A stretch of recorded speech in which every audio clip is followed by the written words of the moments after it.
You're listening to Ernestly Speaking, the only weekly podcast that covers friends, foes, and anything that goes. And now, for your badass host, Ernest Owens.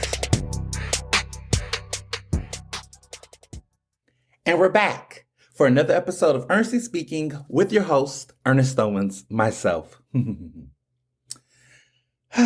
It's December, the end of the year, the last month of 2022. That sounds so weird to me to say 2022, the end. It just felt like it was yesterday that it was 2022, January, and I was, getting the final touches on my book and getting into the final draft. And now we're close to 2 months away from the book coming out.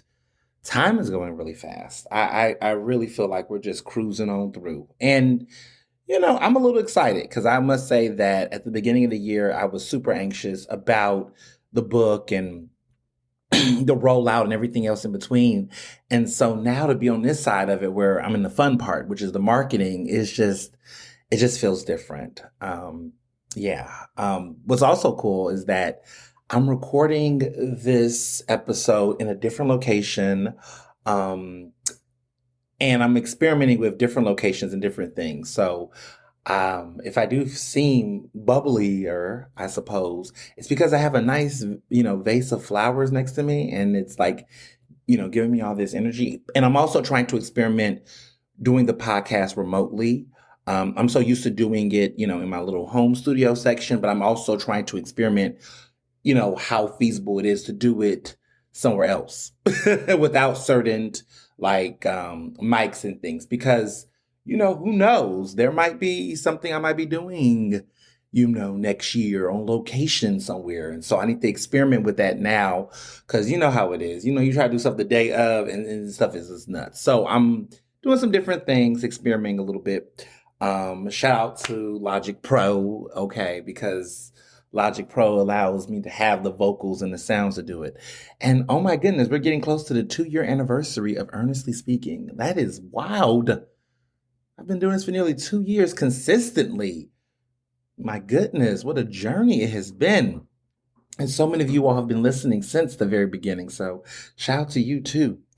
But yeah, this month has been, it's going, right? We've only been a couple of days in December, but it feels like it's already going fast. So many things are happening, and I have some special announcements, not just about myself here, but some other people.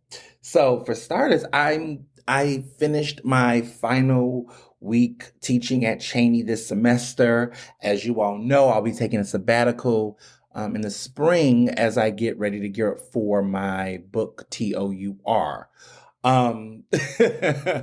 So I am, I have to make some time for that, right? So something has to go, as I've been saying in previous episodes. But yeah, this was the final week, and it was so, it was bittersweet. I'm going to miss these kids. I taught a full year this year as professor. And it was great. It was great. This freshman seminar this semester, these students were wonderful. Some of you all noticed that I talked about my grading curve. So I gave out grades. I taught 2 classes this semester, same course, but 2 sections. The averages were 30% A's, 40% B's, and 30% C's. No D's and F's. I didn't have anyone who failed, and I didn't have anyone who had D. But we had a couple of C's, 30% C's. And we had a nice bell curve of B. And of course, A's were 30%, which was pretty fair. The interesting thing that made the difference, which I told my students, was attendance. Students are already skipping classes their first semester.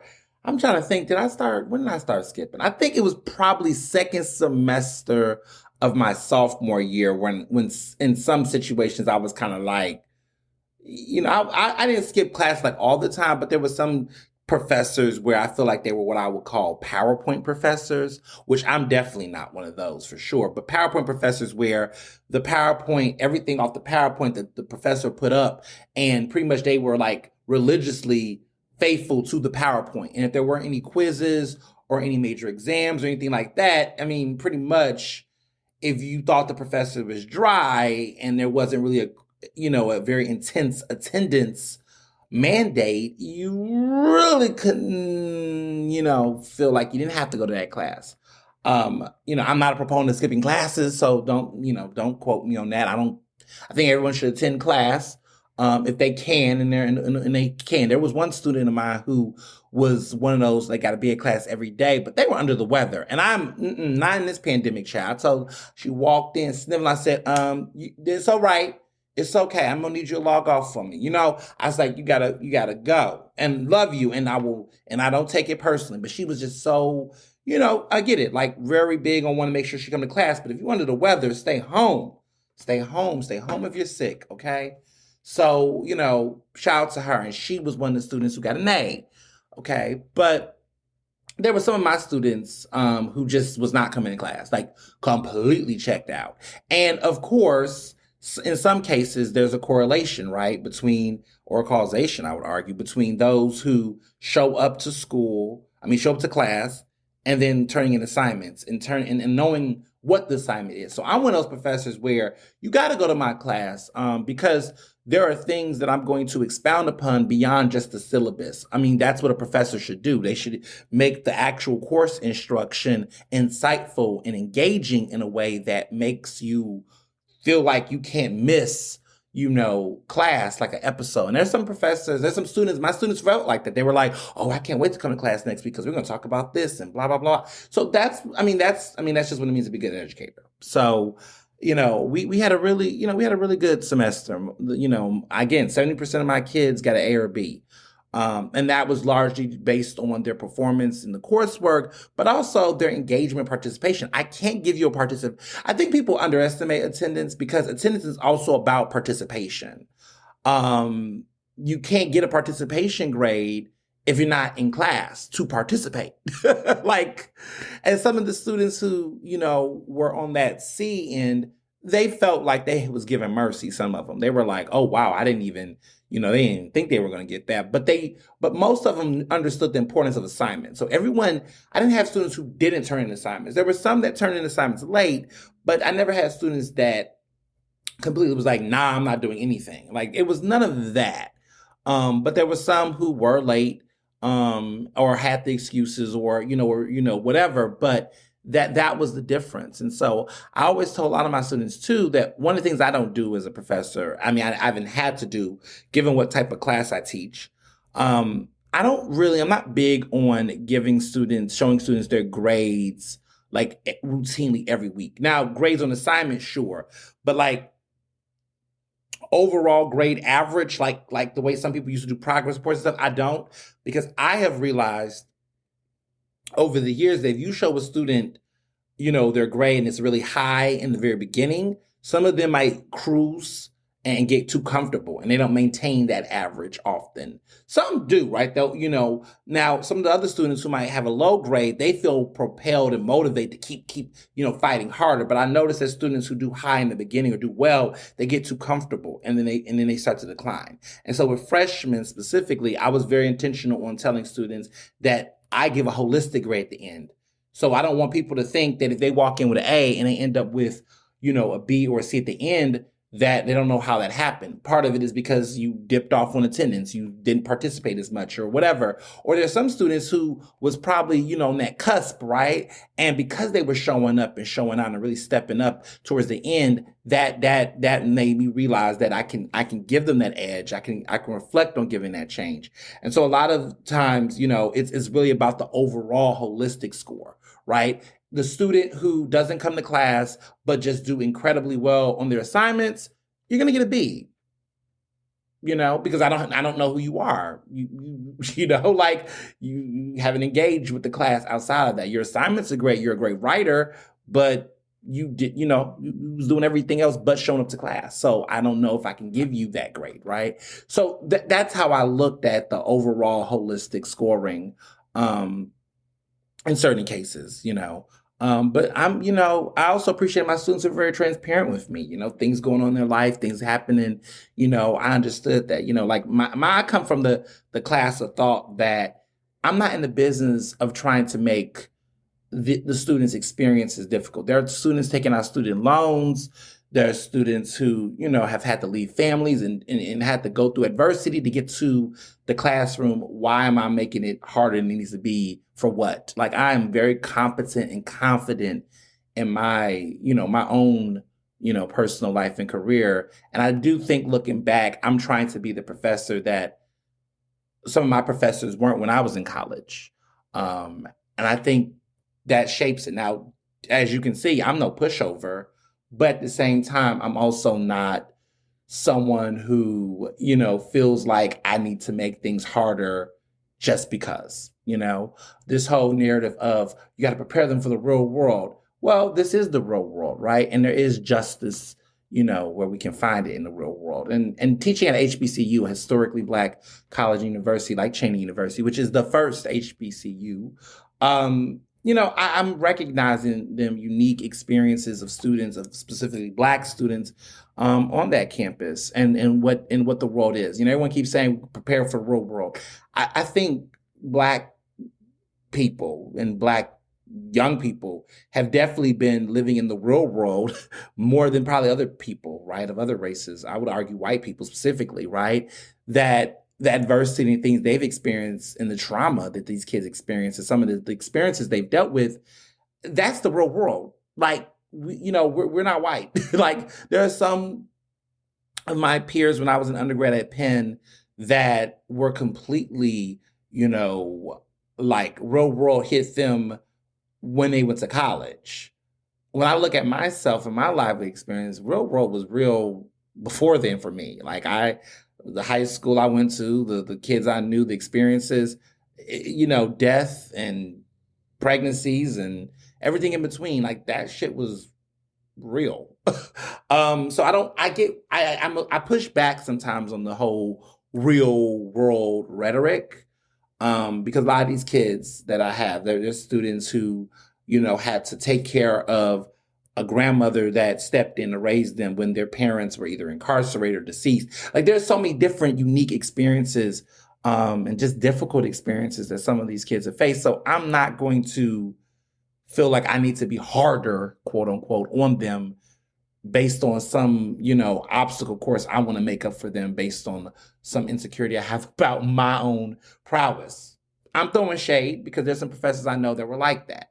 Now, let's be clear, there are some situations and instances where you do want to lean in a little bit more and guide, right? Look at me teaching a master class on teaching. But that's just some of the things I've thought about. And I really love being a professor, to be honest. I love seeing their faces, take in the things that I'm saying, and all of that. I think, so I had a funny moment where I felt like an old person. I was telling my masseuse this like this week, that there was a moment where, so my students, I have this policy that I will not follow you on social media until you graduate with your degree. So when you're like out there as a professional working in the world. And so a lot of them follow me. I can't keep up because you all see how it is on my social, but like there was a student who apparently was following me, and I was talking about excessive drinking or something. And, it was a part of the lifestyle section. We was talking about like, healthy culture and things. And I was like, one of the slideshows, in my slides, I was talking about like excessive drinking and like, making sure you keep up with your assignments, this, that, and the third. And one of my students said, well, Professor Owens, I don't want to, I just want to say that, I saw your Instagram story and you had a wild night the night before. You was at, I forget what event they saw me at. Where did they saw me at? They saw me at Tinsel. It was like a Halloween themed Tinsel event. And they said I had more than 3 drinks or something based on my slideshow. So I said to them, well, first of all, shout out to your ability to investigate and to find sources and cite them. I wish you did more of that in your paper next time. Well, they did well in the class eventually, but at the time, I was like, look how you're citing your sources and pulling from your ability to, give firsthand sources and accounts. This is very good. If you did this to your paper, you would have gotten an A last time. But since we're on this topic, there's a wise saying that goes, do as I say, not as I do. And I moved on.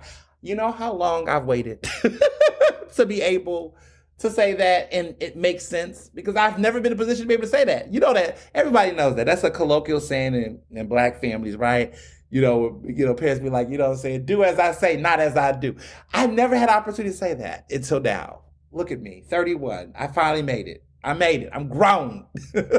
So I was happy to be able to say that.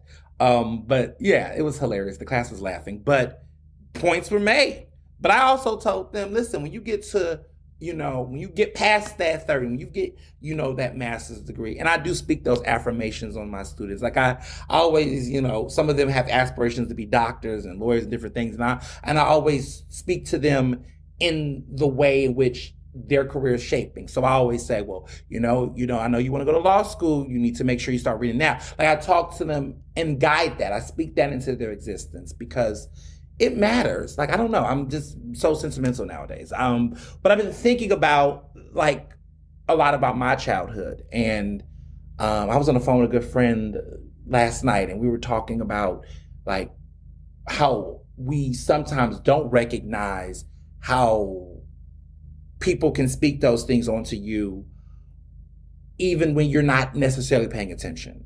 And one of the things that stood out to me was that when I was little, and it just hit me like yesterday, that my middle school yearbook and my high school yearbook, the superlatives at the end of the year, how they have the superlatives like most fashionable, those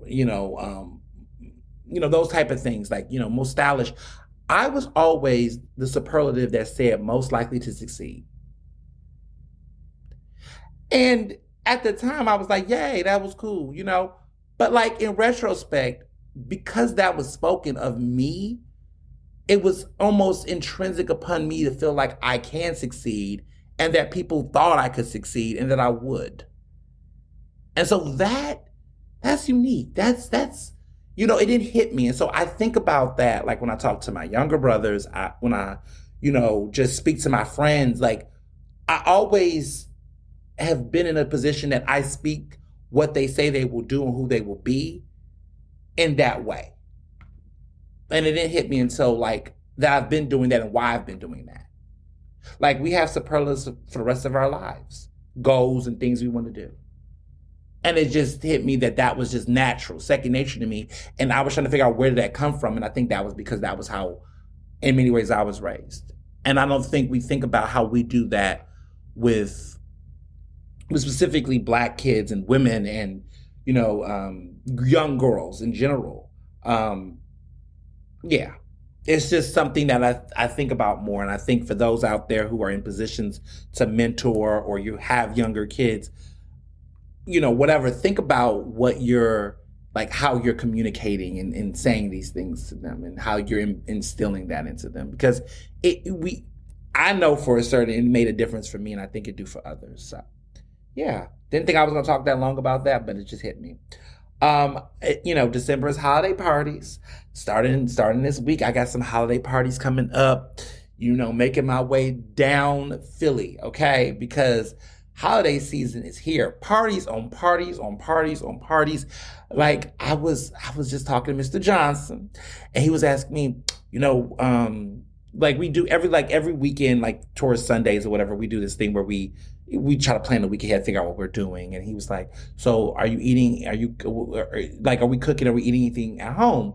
And I looked at my calendar and I said, the only day that I will be home to actually eat dinner at home is Wednesday. Like Monday, Tuesday, Thursday, Friday, Saturday, and of course Sunday we always cook. I realized I looked at I said, I have nothing, like, listen, holiday party season is here. I'm staying, keeping these hands clean. I'm hearing about RSV, RVS. I think it's RSV, respiratory. This is spreading. People are getting the flu again. Okay, because I remember 2 years ago, last year, whatever, flu cases were going down. Y'all didn't get that new booster. Did y'all get that new booster? I know this podcast, we haven't been talking about the pandemic as much.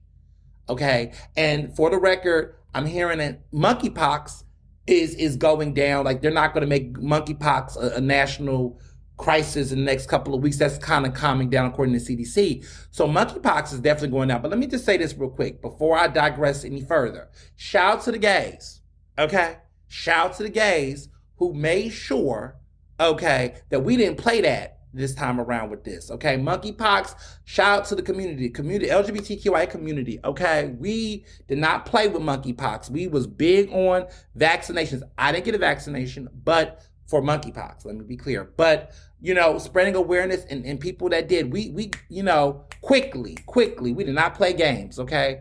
We did not want another, crisis, right? And I think history shown us, and the way that we responded to that, no one talks about it enough, but you got to give it to us that when that narrative was going around, we jumped on that quickly and stopped in this track. So I am going to, claim that for the gays, since y'all want to, talk about the gays, the blacks, the Jews. Well, listen, people getting shit done, okay? We get things done. The blacks, the gays, the Jews, we get shit done.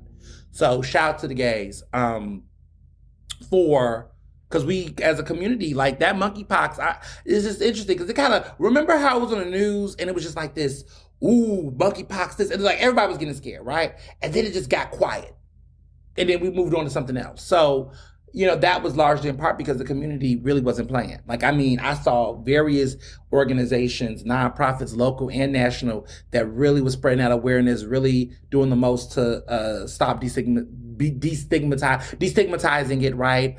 And really providing education on it. So shout out to us for doing that. But back to the straights and the pandemic. That has not escaped us yet. People are still out here dying from COVID. RIP to Samantha James, who, if you know who she is in Philadelphia, Miss Cookie Tookie, who is famous for this famous line. I remember this viral video she did. She's like, "It's you that's thinking about it." And she was an icon in the community. She was a Black trans woman who just was a hoot, like hilarious and funny and full of life and passion. There is some reports and speculation that, she did pass away, and they are saying it's COVID related. So it's sad to hear that. She will be truly missed. And what an icon. And somebody who was just memorable. I say all to say that this is still real. This virus is still real. The flu is back.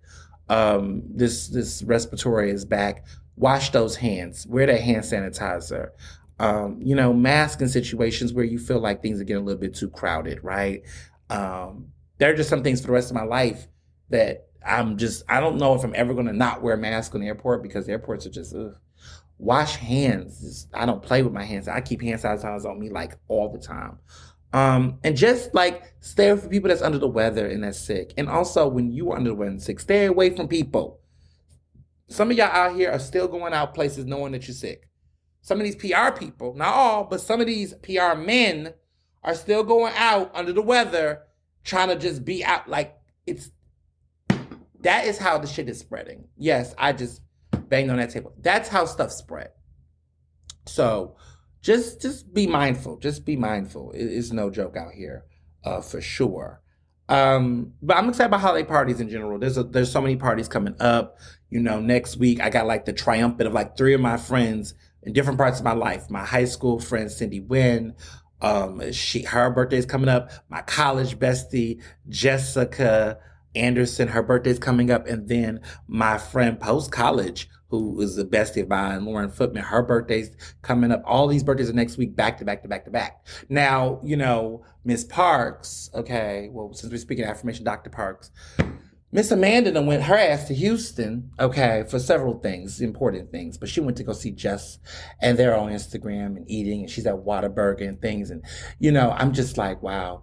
And now I'm going to be going to Houston from December 20th to December 30th. And the funny part is that the Golden Girls, right, could have all got together in Houston. Something I've been talking about for a minute. Oh, no. Those two are in Houston right now because Jess lives in Houston now. I don't even know if Jess is going to be in town when I get in town. So I'm going to be there by myself. But everybody else then got together for different things. And they couldn't hold on one day for me. This is what I'm talking about. But, it's fine. It's fine. Now, Jamarcus that went to Houston a couple of months back. He hung out with Jess. Everybody that hung out with Jess, but me and my city. It's fine. Philly's my city too. Let's be clear. But like, I got a city in every part of the country. I do claim Houston in the South, and I got Philadelphia in the East, and Chicago in the Midwest. That was where I was born. I would just be walking around, claiming cities like Christopher Columbus. No big deal. But like, I'm like, I see them out there going out, drinking drinks, eating food. You know, I wonder what she got from Whataburger. I should ask her. I was trying not to look at the stories, but I was just looking at these pictures. You see them prices over there in Houston. Y'all see them prices in Houston. Okay, that's good living. Okay, I was looking the other day. It's so funny. I made my mom laugh. I was telling her, living, and she talking about rent and prices of mortgages and things. I'm just like, 5-bedroom houses at $2,200 a month is nothing. Is not a bad thing, you know. And I know Philadelphia looking like, what? Yes, yes. If it wasn't if the politics, and you know what, I used to say the politics in Texas was wild, but Pennsylvania, wild. Listen, if the Democrats did not take back the state house in Pennsylvania, I would have probably been thinking about some things. I ain't gonna lie. I would have pulled a Deion Sanders. Yes, I'm throwing shade, and would have considered going to. And I wouldn't go to Colorado, but I would have definitely been like, you know what, it was great. I love this city, but I would have took my traitorous ass down back to the South. But Texas is doing too much. Y'all can't get no one Democrat to win the lead anymore. Can't, how many times did that man, what's his name? Beto O'Rourke. How many times did he run to try to save Texas? I mean, he ran for president. That was dumb. But Senate and governor, and y'all still couldn't give him no love. It's not progressive enough for me. Now, Houston is, but but Houston is like the Philly of Pennsylvania, of Texas. It's like the Philly of Texas. Houston is. Everybody wants to talk about Austin. Austin's all right. Austin's very gentrified. It's like, I don't know. It's like the Fishman, the fish town of of Philly, of Texas, really. Austin's like fish town, okay? It's like progressive, but them white people still low key racist because they came from South Philly. It's like that with Austin. Like Austin's like progressive, but you got them racists that came from Jasper that live over there. You know what I mean? Just it's like that. It's that energy. New shops, new spots, that kind of energy. Now Dallas is fun. I love Dallas. I was just in Dallas not too long ago. I love me some Dallas, okay? Dallas is fun too. But I digress. They're betraying me. They're all in there in Houston right now having a good old time. For days, missing my Sunday dinner. See, when it was my time to anyway, I'm sorry. I'm taking all this personal. Now, there's a lot going on. Be smart. Just wash those hands. Going to these parties, man. I'm look, back up. Give me 50 feet. Like if I see a sniffle or whistle or all that extra, I'm taking my precautions. But yes, I'm excited about these parties. Now, book marketing is taking off. Shout out to Streets Department, Conrad Benner. He has this is his group, Streets Department. They do a roundup. They did a holiday shopping guide and promoted the Case for Counsel Culture for pre-order because I was a local author that people should support. Next to, people like R. Eric Smith and all these other local writers. It was dope. People have been showing love, all this great marketing around the book. It's been exciting. So many people are interested in reading it, want to include it in book clubs. My book editor, she, helped draft. We drafted these book discussion questions that we did that will be as a supplemental guide for people who are want to do book clubs, and we're recommending these guiding questions. We did a bunch of them. They're really, really good, to be honest. And so we finished that guide. There's been so many people who've reached out for interviews for the book. I won't disclose who those publications are, but they're pretty good, pretty national, that want to be involved in, talking about the book, promoting the book, all of that jazz. So I'm gearing up for some of those upcoming interviews. There has been just a lot of, people doing end of the year lists and most anticipated list books and things. That's coming down the pipeline very soon. There's just a lot of good stuff coming up. The marketing has been phenomenal, and so many of you all have been just great. I am, sending some things to some folks in the next couple of days and weeks, leading up to marketing the book, and I've just been low key about it because I have to be.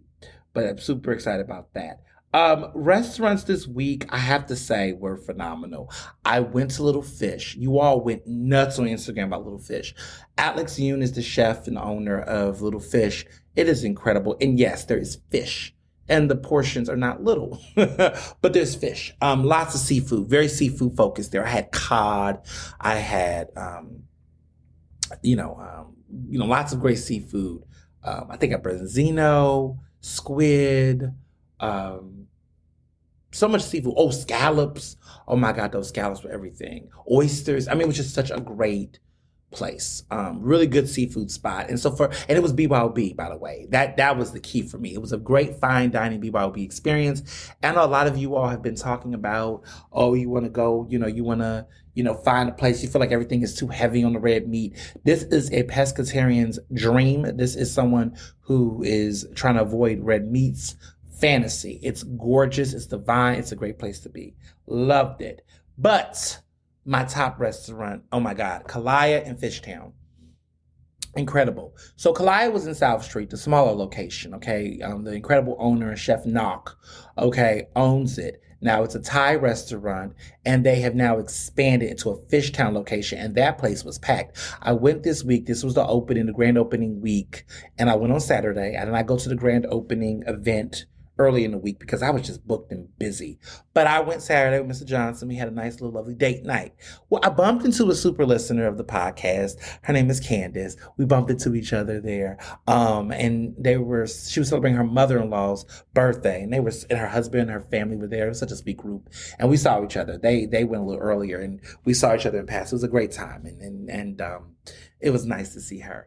It's nice to see you all. I always tell you, I'm out here in the streets. People don't be believing me when I say I go to these restaurants. Like, I go and eat and sit down. People are like, oh, he don't be going. Somebody else be, now you see. I come, I eat. Now, see, I call bullshit partially because if people see my Instagram stories, I oftentimes will, provide video that shows me their dining. But some of y'all be out here with y'all conspiracy theories. The y'all be wild out here. No, I go to the restaurants. Every post and food that I post, those are my pictures. I take them with my own cell phone, my new little, Motorola 5G, Edge Plus. I've been taking photos with that new camera, loving it. Yeah, that's me, y'all. Like, I don't know where that came from. People were like, I don't know, y'all, the tabloid child. But no, I went. It was great. Food was incredible. Let me tell you something about this place, though. Okay, I have thoughts. So it's in the new Fishtown location. Now, before then, it was in South Street, so it's a different vibe. Let me tell you right now, this is authentic Thai food. That food is not spicy, baby. It is fiery. Okay, you have to prepare yourself because, baby, I was not. Woo! There was a moment where that food, one of the dishes, it was this raw shrimp, which was divine. Let me just start by saying everything in there was good. Y'all saw the pictures. Y'all saw it. It was incredible. But it was a raw shrimp dish that was really good. That was, woo! Okay, my mouth. Okay, I had to literally, it took me about 15 minutes for my mouth to recover. It was fiery. I went into it too heavy, y'all. I did the most. The sauce, I was like, oh, child, I'm black. Listen. There's hot, there's spicy, and there is fiery. That food, that was fiery. Everything had a kick, and I appreciated it, though. I was like, yes, that's right. Punch me in the mouth with that spice. And then I saw Knox. She came out. She was so pretty, so nice. That was a dining experience. I loved it. I enjoyed every ounce of it. And it was phenomenal. We had this open branzino that was so good. Ooh, it was good. It was a big old whole branzino fish dish. Oh, it was divine. We had pork belly. We had that raw shrimp. We had this chicken curry. That's what I wanted to add too. Kalaya has the best curry in Philadelphia. I'm going to say that right now. That curry, there was this yellow curry I had that night. Both myself and Mr. Johnson agree. Best curry we ever had. Best curry. Best curry in Philly. Don't care what y'all say. You can fight me all day about it, but you need to have it. You need to have it with that coconut rice. First of all, the rice in there was divine. And it's weird to say that because normally rice is just rice. But that coconut rice is divine. And with that curry, child, listen, I want to go back today. I should be there yesterday. I need to be there again. Like, it's one of those places where it's so good that I could go every week and not feel anything and not feel bored. It is that damn good. It is top tier. I am wildly impressed. I was completely floored. I was not expecting it to be that good. It was incredible. 5 fucking stars. Okay, that location, her new dishes, the portion sizes, the presentation, it is an experience. And I know right now, some of you all might be looking, she is booked all damn month, sold out, child.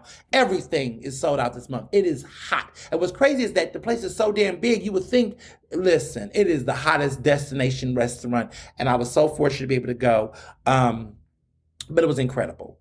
What I would encourage you all to do to go to Resi. Resi is where they hold the reservations.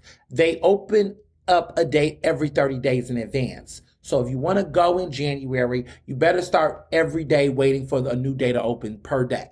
Because per day, each slot will open. So they go by the month. But look very carefully on there because I'm telling you, it is nothing to play with. Incredible. 5 stars. Bon appetit. Bon appetit. Look at me saying bon appetit. But it's incredible. Love it to death. Great place. Other great stuff I did this week. I went to the W. They had this new Made the List holiday cheer. They got holiday themed cocktails. They're doing all kind of crazy things, fun, crazy things there. They got that rooftop vibe, which is cold, but they got it decked out with like warm things. And you got this little rooftop experience. They're doing some interesting things at the W right now for the holiday winter wonderland theme. Was very impressed with it. Loved it down. I also did a cool thing with PABJ, Philadelphia Association of Black Journalists, which I am the president. Love that job. There is a Visit Philly is doing this Shop Black Business Friday. That is every Friday in the month of December. So every Friday, there is a special flash bus, the flash bus, which we rode on and we did a Visit Philly. We did this whole drive, but they will take you at Independence Mall as a stop. And I believe it begins at noon, I think from noon to 4. But this bus rides in cycles and it comes every hour, I believe from noon to 4 p.m. on Friday. And you get on the flash bus. I believe it's free to get on or very, very cheap, like under $5 or something like that. But it takes you throughout all of the major stops. And it's like a 1-hour excursion for shopping, 1 hour shopping, and it takes you all the way through. And there's multiple stops, so you can get off when you feel like it. But they take you through all of these Black-owned businesses in Philadelphia that you can shop at in different areas. So, we went to South Street, Queen Village area. We saw Paper Moon, this store called Paper Moon, which is incredible. It's a Black-owned store that has great holiday gift cards and fun stuff like that. They have Center City location, which we went to Blue Soul Shoes, which, them shoes. Listen, I finally understand the hype behind Blue Soul Shoes. Now, personally, the shoes are not cheap, but what they said is that every shoe is in every size and they only have one version of it. So there's no, if you got a size 10, like my shoe size is 10 and a half, 11. But if I get a size 11 at Blue Soul Shoes, I am the only person with that shoe design in that size, period, with that shoe. They make custom shoes only in one size. So everything is like one of a kind and unique. So if you see somebody out with the same pair of shoes you have, they don't have the same design. They have a different size than you, but there will never be another person with a size 11 or 10 or whatever. So that's kind of unique. And they sell, I think, mostly men's shoes. They have all types of shoes, sneakers and kicks, but their custom loafers and shoes are like that. I was impressed. I never understood the hype, but now I get it. Like every shoe is one size only in that design. So that was impressive. So we went there. We went to some other great shops, but it was fun. I must say, I really, really, really loved it. So, in other news, Mr. Johnson, my husband, have a very brand new job. Starting this week, which is the time you listen to it, he is going to be the communications director for City Council member Catherine Gilmore Richardson. Yes, could you believe that? Yes, he's going back to City Hall. I got my start like nearly 10 years ago in City Hall as communications fellow, as you all know. And he and we both met at Penn, of course. And he, at one period of time, was a special assistant to Councilmember Kenyatta Johnson years ago, emphasis on that, while he was an undergrad. And so this is fun for us because he's going back into the political space, governmental space. He took a break after working on the Hillary campaign. So it's phenomenal. Super excited about that. Pillow Talk is going to definitely be interesting. I must say I do like her. She is one of my favorite city council people. She's respectable, decent, young, hip, just full of life, and it's at large, so, she ain't got no drama around her, which is good. Cause listen, we talked about that, like vetting, right? Like, I'm like, okay, who is City Hall? Let's be clear. Cause you just can't work for anybody. But it's awesome. And he's in his, late 20s as a communication director, which is pretty awesome. I'm so proud of him. And, yeah, it's awesome. Look at us, communications people. He's, it's just, yeah. And also just other good news. William Way Center, shout out to my good old friend Chris Bartlett, who's the executive director there. They got some good money from the state to expand the building and the resources and the things that they're doing over there at William Way Center. So kudos to him. That's just great news altogether. And before we get into the major stuff, what am I making? What did I make for Sunday supper? I was inspired. I went Asian. I made some hosen sauce,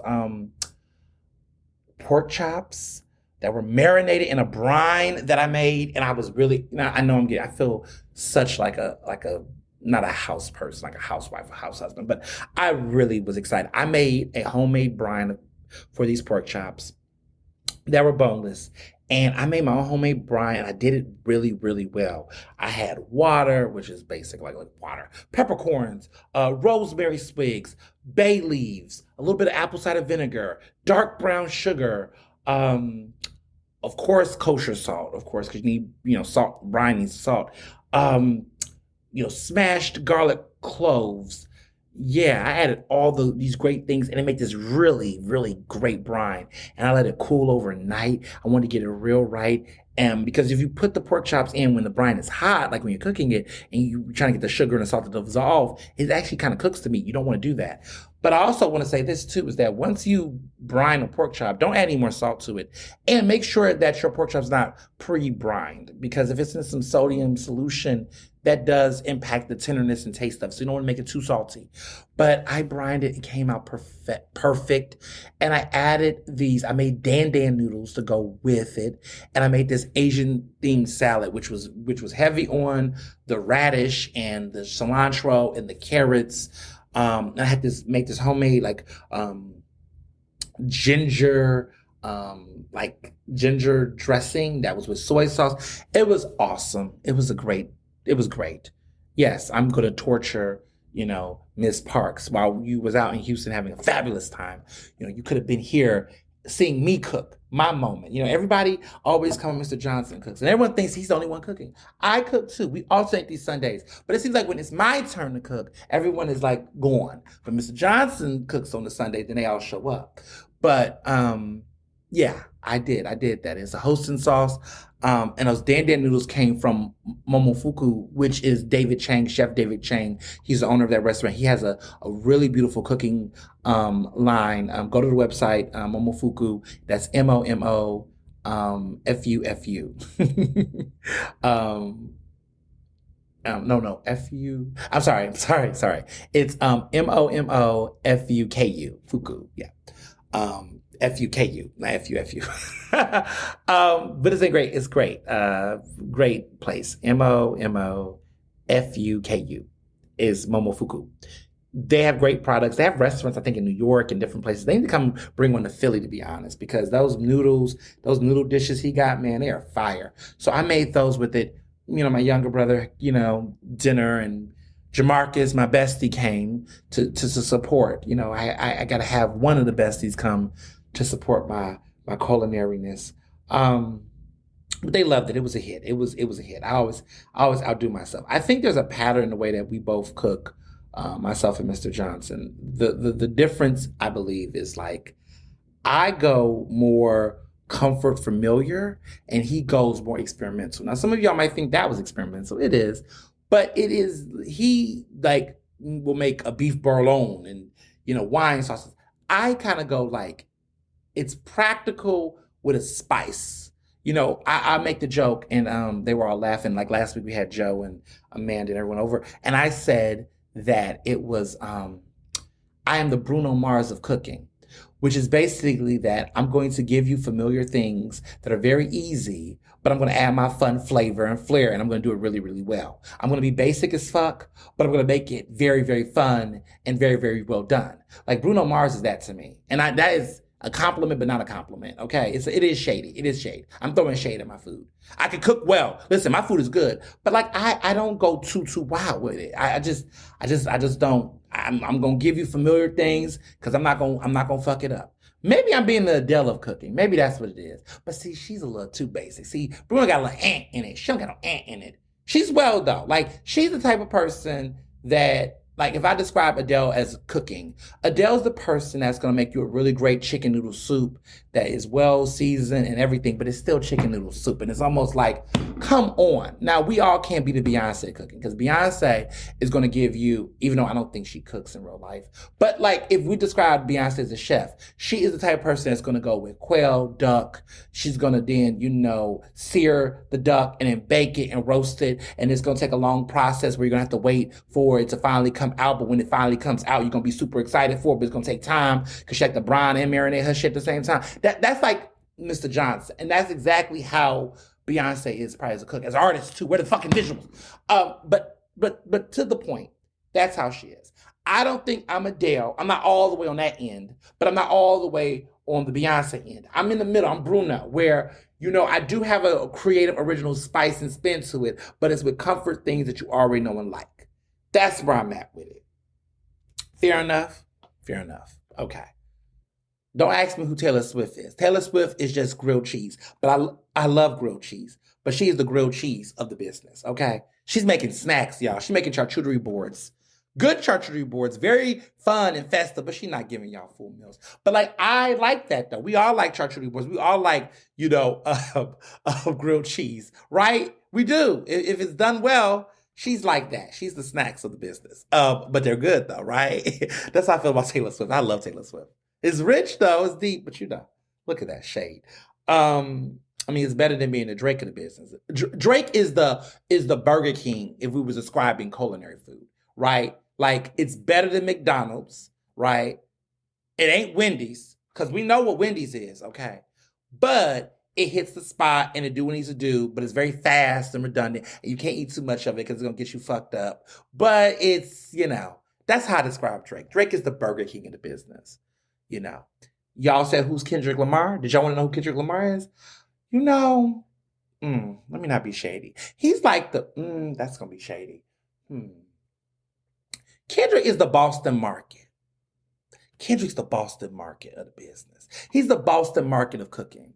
He's the type that, it's it good, it feels good, it feels like it's nourishing you, but you know what? It still got that basic tinge to it. Because Kendrick got a little hotep in here where you think it's deep and you think it's real, right? Because it's the way it's supposed to make you feel. But then there's something generic about it and it's like something about it still don't sit right. That's how I feel about Boston Market. Boston Market is good. It comes at you. It's real, it does what it needs to do. But something about it still feels a little off.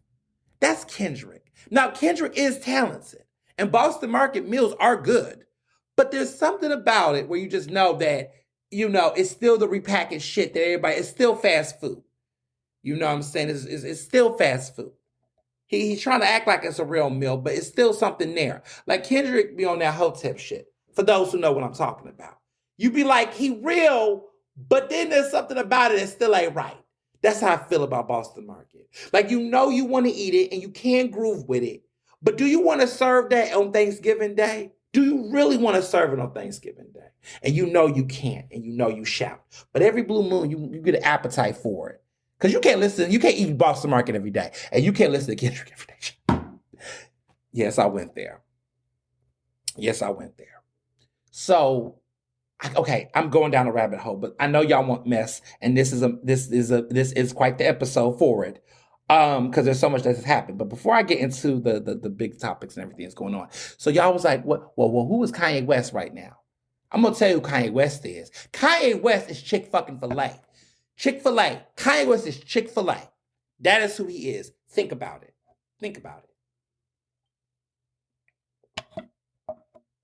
Very good. Has great potential. Had great talent. Was good. But in bed with the most problematic people. Still out here doing it unique, got a unique flair, tastes good, have some greatness, but you can't even touch it because it's fucked up. The politics are fucked up. It's getting money from the wrong people. It's getting conservative dollars. Kanye West is Chick-fil-A. That's who Kanye West is. He's Chick-fil-A. Because y'all know what Chick-fil-A sandwich is good. It tastes good, right? You remember it when it used to be good, when you didn't know what you knew about it. But once you found out about it, you say, I can't eat it. And some of y'all sneaking and eating it. Some of y'all know better. Some of y'all still out here fucking with that Chick-fil-A. Shame on you. Some of y'all still out here listening to Kanye. Shame on you. So, I'm going to leave it at that. I want to throw shade. I know y'all want to know who Chris Brown. This is a whole nother episode, bonus episode. Who is Chris Brown? Chris Brown is the Cheesecake Factory of the industry. You know, cheap, redundant. It used to be good when we were little, but not good anymore. We grew up. We supposed to move on.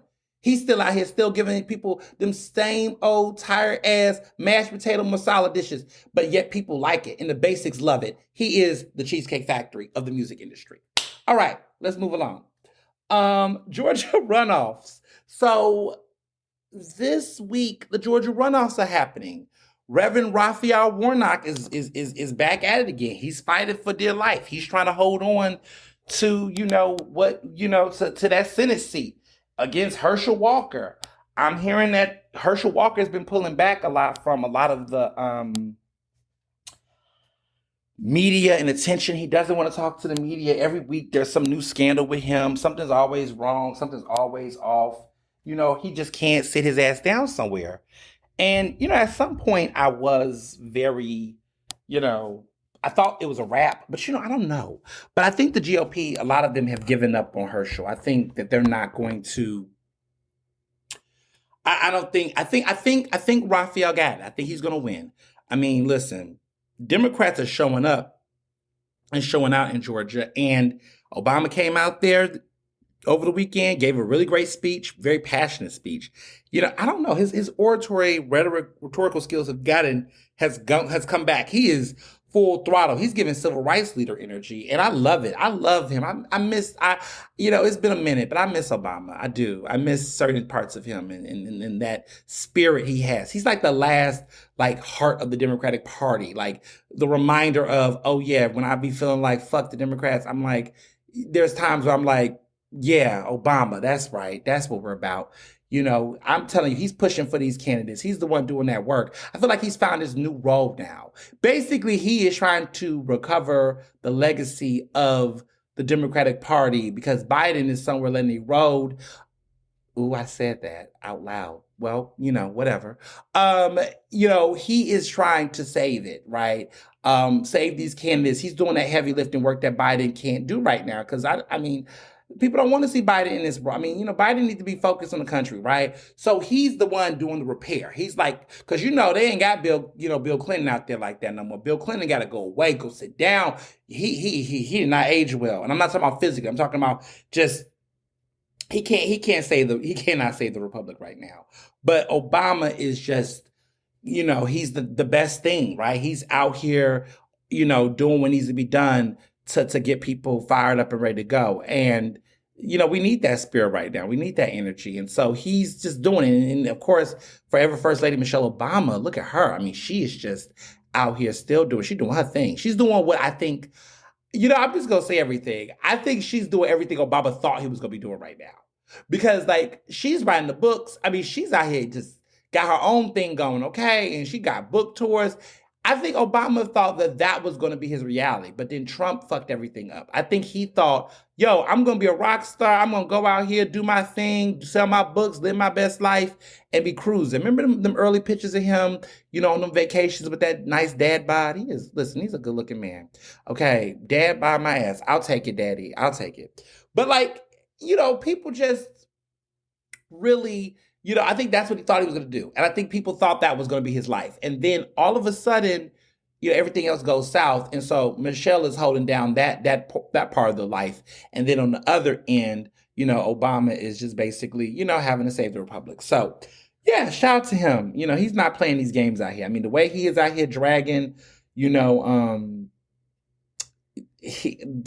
listen, Herschel Walker will be done at the end of this. We won't hear no more of him for a minute. So that's the news. Now, speaking of Biden, because Biden hasn't been out here just doing nothing. Biden has been prioritizing South Carolina over Ohio in the presidential primary that's coming up in 2024. Oh my goodness, we're about to be next. Oh my Lord. This is a big damn deal. I know a lot of you don't, probably heard about this and don't get it. So during the primaries, for presidential primaries, which is, of course, every 4 years, the initial primaries, the big ones that they do, oftentimes is based in Ohio and Iowa and these major like white middle America places, which people, the positionality of those primaries by state, right? There's New Hampshire, these places. They basically, those major primaries are the initial ones. And however those Democratic candidates do in those hot spots determines the trajectory of a campaign, right? Like if you suck in Ohio, you suck in Iowa, you only suck in certain places, you might burn out of steam and have to leave, right? You may not just have it, you're gonna have to go. With Biden wasn't necessarily doing all that well initially. And part of that was because he was not in areas with black voters. Okay? He was not in areas of black voters. So if black voters are not in those key primary states, then whatever you do. Like I remember Pete Buttigieg was doing high in places like Vermont and New Hampshire, but I was like, that man had no chance of winning the presidency. And so you have to make sure, I think what Biden is doing, which which is smart of him, is that he's then reshifted the whole map. So they're starting with South Carolina because that's where a lot of black voters are.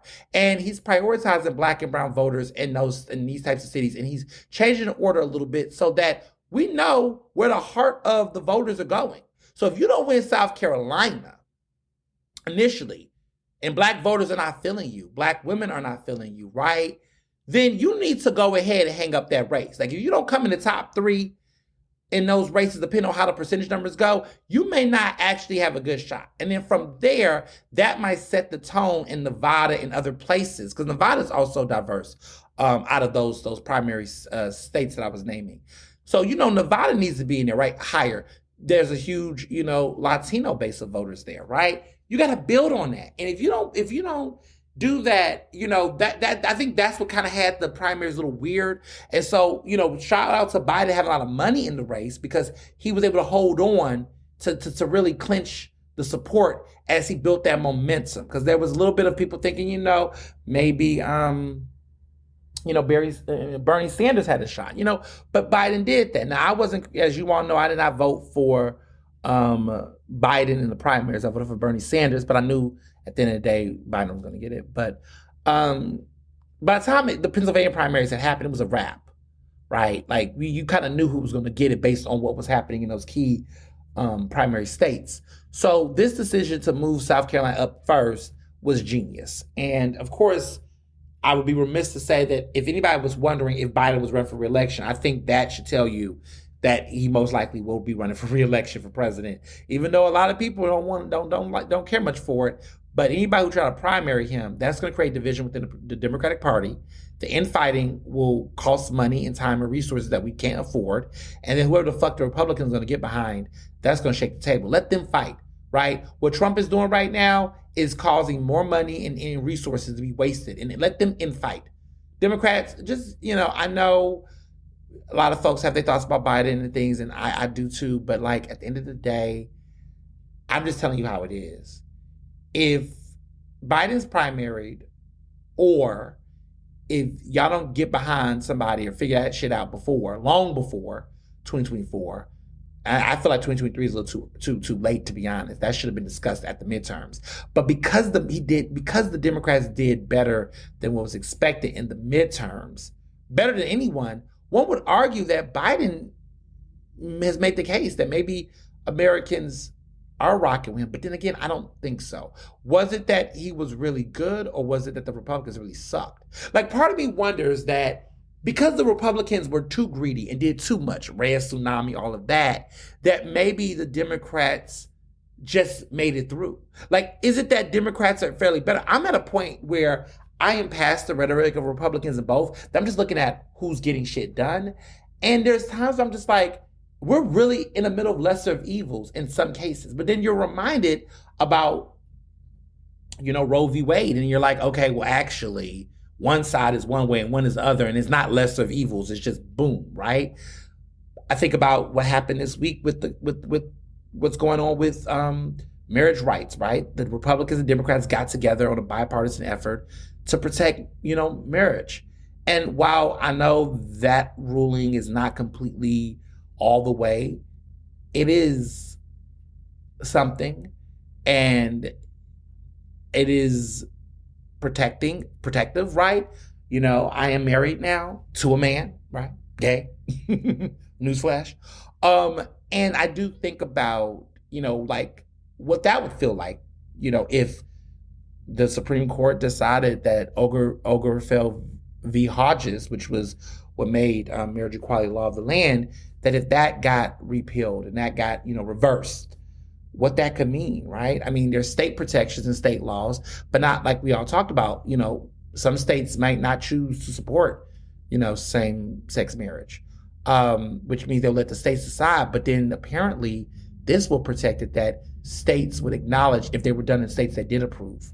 So if my state in Pennsylvania, right, held on to it, which is promising right now with the state house taking over, then, and I got married in the Commonwealth of Pennsylvania, then if I went to a state that did not support it, they would still have to acknowledge it because the state to which I got married at did. And that's an important thing to acknowledge. That if a state didn't, you would have to go to a state that did and then go back to your state. So that's why I can't live in Texas. I love Houston. I love you, Houston, as Beyonce once said. But I can't play those games with them. But I think about just what that means. So there is loopholes and things, but that's what we would have if we didn't protect it under some type of federal law, is that pretty much everything would have just failed. Everything would have fallen. And this is a necessary protection. So, I know a lot of people want to complain and things, but I'm telling you, as a black gay man, as a young black gay man who's married, who's just been married, I have no complaint there. And so those are the moments when I take a step back from the lesser to evil argument. But however, that being said, Democrats need to get their shit together, okay? Like y'all just, we got to talk about this economy. We need to talk about this economy, the economy of the economy. This recession is coming, and we're going to get to what has happened with these recessions, but come on. So speaking of changes, Nancy Pelosi is no longer the Speaker of the House. It's about to be over. We got Hakeem Jeffries, who's a black man. He's from Brooklyn. He has the position. A lot of people feel different ways about him. I was excited. First black man to be the Speaker of the House, to be a leader of a house, right? That's a big damn deal. I guess he won't be Speaker anymore because the Republicans have won the House, I believe.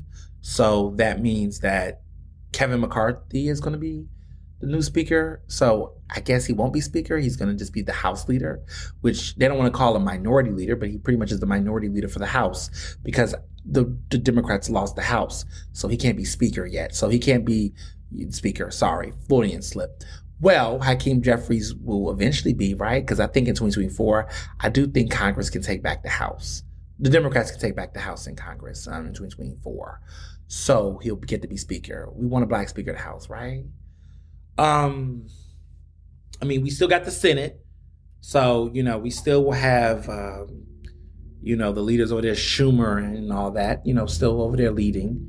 But, Nancy Pelosi, she bowed out, which is, she served for, nearly 20 years. I mean, it was time. But she left on her own accord, and she made sure her people got in. So Hakeem Jeffries is definitely one of her people. So some of the critiques about Hakeem Jeffries is that he's super moderate and that he is a big, huge shrill, as someone put it, quote, shrill, for Israel. He's very pro-Israel. And let's be clear that on the Ernestly Speaking podcast, I don't believe, and what needs to be clear is that not being pro-Israel politically is not to be synonymous with anti-Semitism. I just want to be very clear that I say that on this podcast. There has been some problematic rhetoric that those who do not support the absolute political, militarization and behavior of Israel, that by default, that automatically makes them anti-Semitic. We have to stop that. And there has been some organizations that have really made people who are critical about the politics of Israel, they have tried to shape them as being anti-Semitic, and that is not proper. I've spoken to some anti-defamation groups that are fighting against anti-Semitism. I am one of those people who are always going to fight against anti-Semitism. I think it's disgusting what's happening over there in New York right now around the Nets, the Brooklyn Nets. I mean, I don't know if you all saw what happened at Barclays, but there is a group of black men, and let me be clear, these men do not represent smart black men, right? But there is this group that's defending Kyrie Irving and Kanye West. They're like Israelites, those guys, those folks. But they're out here saying they support Hitler out loud. It's disgusting and disturbing. They're supporting Hitler out loud. They're saying that they believe the Holocaust exists. They're not Holocaust deniers. It was a video that went viral over the weekend. It was an individual. He was half Jewish. He was white. And he goes talking to them. He's like, do you believe the Holocaust exists? They say they believe the Holocaust exists, And he was, calling these white individuals that they were not the real Jews, that they were fake Jews, and they're the real Jews, and supporting Hitler. It was disgusting, very anti-Semitic rhetoric. And it's just very, disgusting. And Kyrie Irving, just fuck you. Just fuck you. I really just fuck you. On behalf of black men in America, fuck you. Because bastards like that, right? The ones who are so pro-black, but then look at their children. Men like that sit up and, they weaponize their racial identity to defend the most toxic, sexist, conspiracy, he's a flat earther, ideals ever. And they allow for that rhetoric to be conflated with masculinity, black masculinity identity. It's disgusting. And what's really annoying me right now is conflation across the board. The conflation of those who are critical about some of the politics in Israel, right? Like Bibi Netanyahu is not a good guy. And I'm saying that lightly, but Bibi Netanyahu is not a great guy. That is the prime minister of Israel. His politics are problematic. He is just not a good guy, right? Being critical of Bibi Netanyahu and being critical of some of the behaviors that has been taking place in our national politics, I think is not anti-Semitic. It is critical thinking. And there are people who have weaponized geopolitical criticism as anti-Semitism, and that's problematic. And I used to never have the words, because sometimes you're in spaces where if you're critical, if you're having conversations about Palestine or Palestinians and people of that experience and their identities, by speaking of that, it gets conflated as being anti-Semitic. And there are some people who do weaponize, right, the issues that are happening in the Middle East to push, anti-Semitic rhetoric. But that is not many. And we have to be mindful of that. And there are people who are bad faith actors who push that rhetoric in bad faith. And we got to be more critical about it. So, there are people who are critical of Hakeem Jeffries for some of his Israeli politics, and they are not anti-Semitic. But when you look at the situation with Kyrie Irving, there's that problematicness too, right? Conflating, anti-Semitism along with Hitler and conflating that to some level of racial progress for Black people. You are so stupid. And to let these people be out there, if he was a real man, he would take his ass down there, right? Go up to those men and tell these men, get the fuck out of Barclays and get the fuck out of there. And he would actually, really clarify that this people that's doing this in my name is not representing me. And the fact that he remains passive on all of this is disgusting. And Kanye, y'all, like, woo, child. Y'all ready to let go of Kanye? Are y'all ready to let go of Kanye? Are y'all ready to let go? I mean, I've been gone. But anybody who was trying to hold any type of ounce of, sorrow for this man or pity for this man, I know y'all are somewhere like, oh my God, why did we have to wait? Why did we have to wait for this to go too far? This motherfucker did an interview with Alex Jones, which, yes, the man who got all the lawsuits broke, he just declared bankruptcy this week. I don't know if y'all knew, but he just declared bankruptcy. Last week he declared bankruptcy. And a lot of it's because of all these lawsuits. He was denying what happened at Sandy Hook. InfoWars is full of conspiracy theories that are just completely ridiculous. I mean, this man is ridiculous. Kanye West talking to him. Kanye West going on these far-right podcasts so much that even some of these dudes are like pushing back at him. He walking out. I mean, he is dredged. Like, he has a fucking problem. There is no point that Kanye is trying to make. There is no point he is trying to pursue. There's nothing there, y'all. It's completely vapid. And your celebrity worship, like Akon talking about he's still rocking with Kanye and this, that. They're showing us who they are. They are showing us who they are. And we got to fall back from them. These celebrities, their stances, their affiliations, we put them on a pedestal and then we expect them to be the voice of reason. We have to stop. Period. But you know what? I got to keep it 100 though. We got to talk about Amazon though, right? Because I'm an equal opportunity critic here. Amazon, which is owned by Jeff Bezos, right?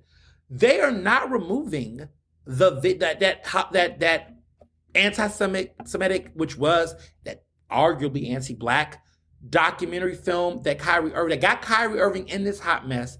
That movie he shared that is available on Amazon. Amazon is not going to remove it. Their spokesperson, their people said they're not removing that film. So, one would argue, are y'all going to now boycott, are y'all going to boycott Amazon? Oh, okay. Listen, I've always been critical of Amazon. Y'all know that. Okay. I do not really like Amazon. I got to sell my book on it, right? But I really am not the biggest Amazon lover, and I'm not, no.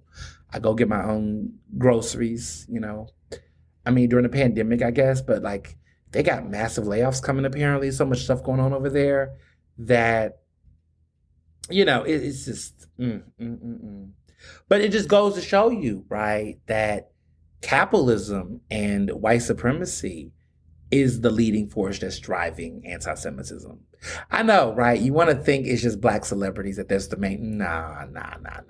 The powers that be that's pulling those puppet strings of these sold out, sell out Black celebrities, right? Specifically Kanye and Kyrie, right?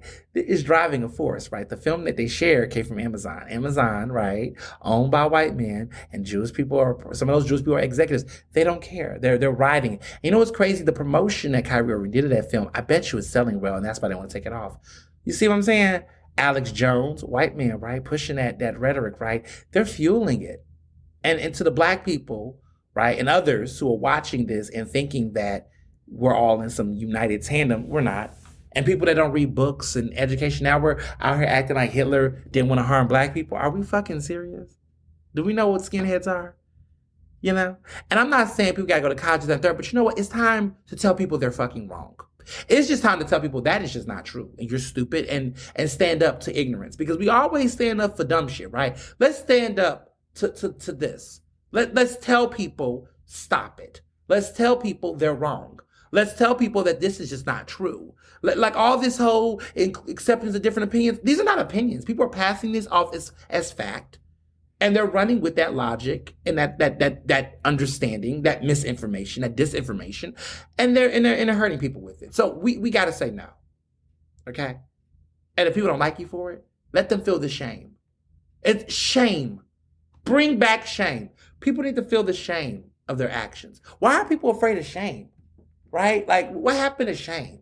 What happened to shame? Everybody want to give people mercy. We're gonna bring this back up later on in this podcast episode. But what happened to shame? People need to feel shame. Shame will make you reconsider. It will humble you. It will make you think. It will make you wrestle. It's an important aspect of human society, and in certain cases, shame should happen, and you should do things that make people feel shame. You should shame people when they do things that are wrong. I am promoting my book, The Case for Cancel Culture, but it's true. Cancel culture is about shame. People are trying to avoid shame for the things they do that's wrong. No, they should actually embrace shame. You deserve to be shamed. And really, let's be clear, cancel culture really is shame. I mean, the reality is people don't want to be shamed. And in some cases, let's talk about what they shouldn't be shamed for. You should be shamed for racism and sexism. You should be shamed for anti-Semitism. Should you be shamed for being a woman? No. Should you be shamed for being gay? No. But that's not the same thing, right? And so people are talking about that, right? Should women be shamed for their sexuality, being sexual? No. Like, I'm not for slut shaming, but there should be shame for bad decisions that impact people. And that's what cancel culture is. I really could have called the book The Case for Shame, and y'all would have thought something differently. But I said cancel culture because it's synonymous with shame. Let's be real. But I'm not going to give too much of my book away. Moving along. So this mayor's race in Philadelphia. Yes, y'all, I got y'all text messages. Yes, I know. I have so much to say. So, last time we talked in this episode, we talked about the mayor's race is going to be 7 candidates. Well, I'm here to tell you all that it will be 8 candidates. One particular candidate in question misled me. I must admit, it was like Oprah and, James Fry, Million Little Pieces. I had one of those moments. There will be a slate of 8, or as I like to say privately, a hateful 8. But there are 8 candidates that will be running for mayor. These are the candidates. Cheryl Parker. In no particular order, let's be clear, because I'm not ranking them. I'm just naming them based on order when they announced. So I would say, I actually start with Maria Quinones-Sanchez, Derek Green, Cheryl Parker, Rebecca Reinhardt, Jeff Brown, Alan Dom, Helen Gim, and State Representative Armin Brown. Those are the 8 that will be running for mayor, the major 8. The slate of 8. I didn't think Armin Brown, the state rep, was going to do it. He's my state rep. He's been my state rep recently for a minute. I was told he wasn't. That was a lie. He is. Pennsylvania Society, PA Society in New York this past weekend confirmed it. He has some big supporters behind him, some big developers. A guy like Marty Berger, who is putting some major money, $5 million up for him to run. He is going to run. Why he's running, he hasn't really given much clarity on that. But I don't think it's a good idea, and I'm going to be very transparent. I don't think it's a good idea that he's running. I think that we're going to witness the desecration of a political figure before our very eyes. I have grave concerns about the money. I think that the fact that these developers are so intense and pouring money, it gives off the appearance of quid pro quo or collision, collaboration in a way that just seems problematic. And he's currently a sitting elected official as state rep. State reps do not have to resign in order to run. I have some concerns about the appearance of this decision and this entire situation.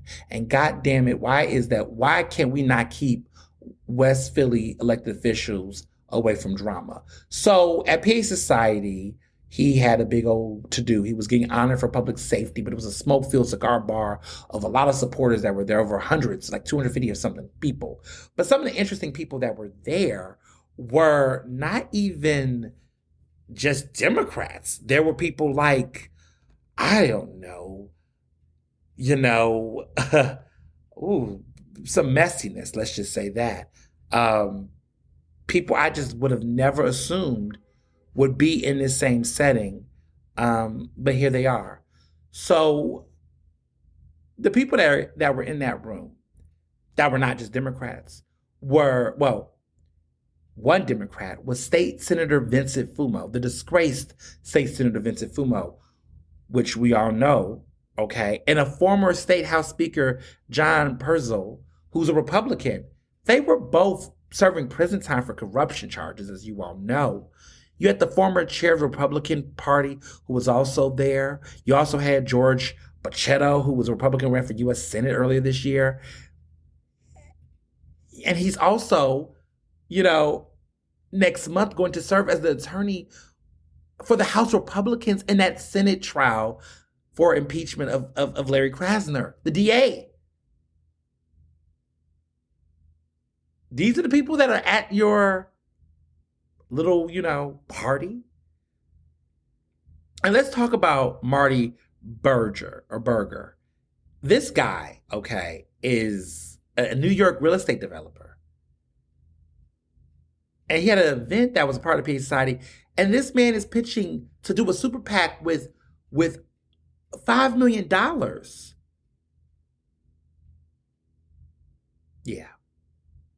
Yeah. And what's even weird is that Berger was at this event and he was speaking to this crowd, and basically, it was talking about having a meeting with Amin about a project that he's developing in West Philadelphia. Y'all don't see how weird this looks?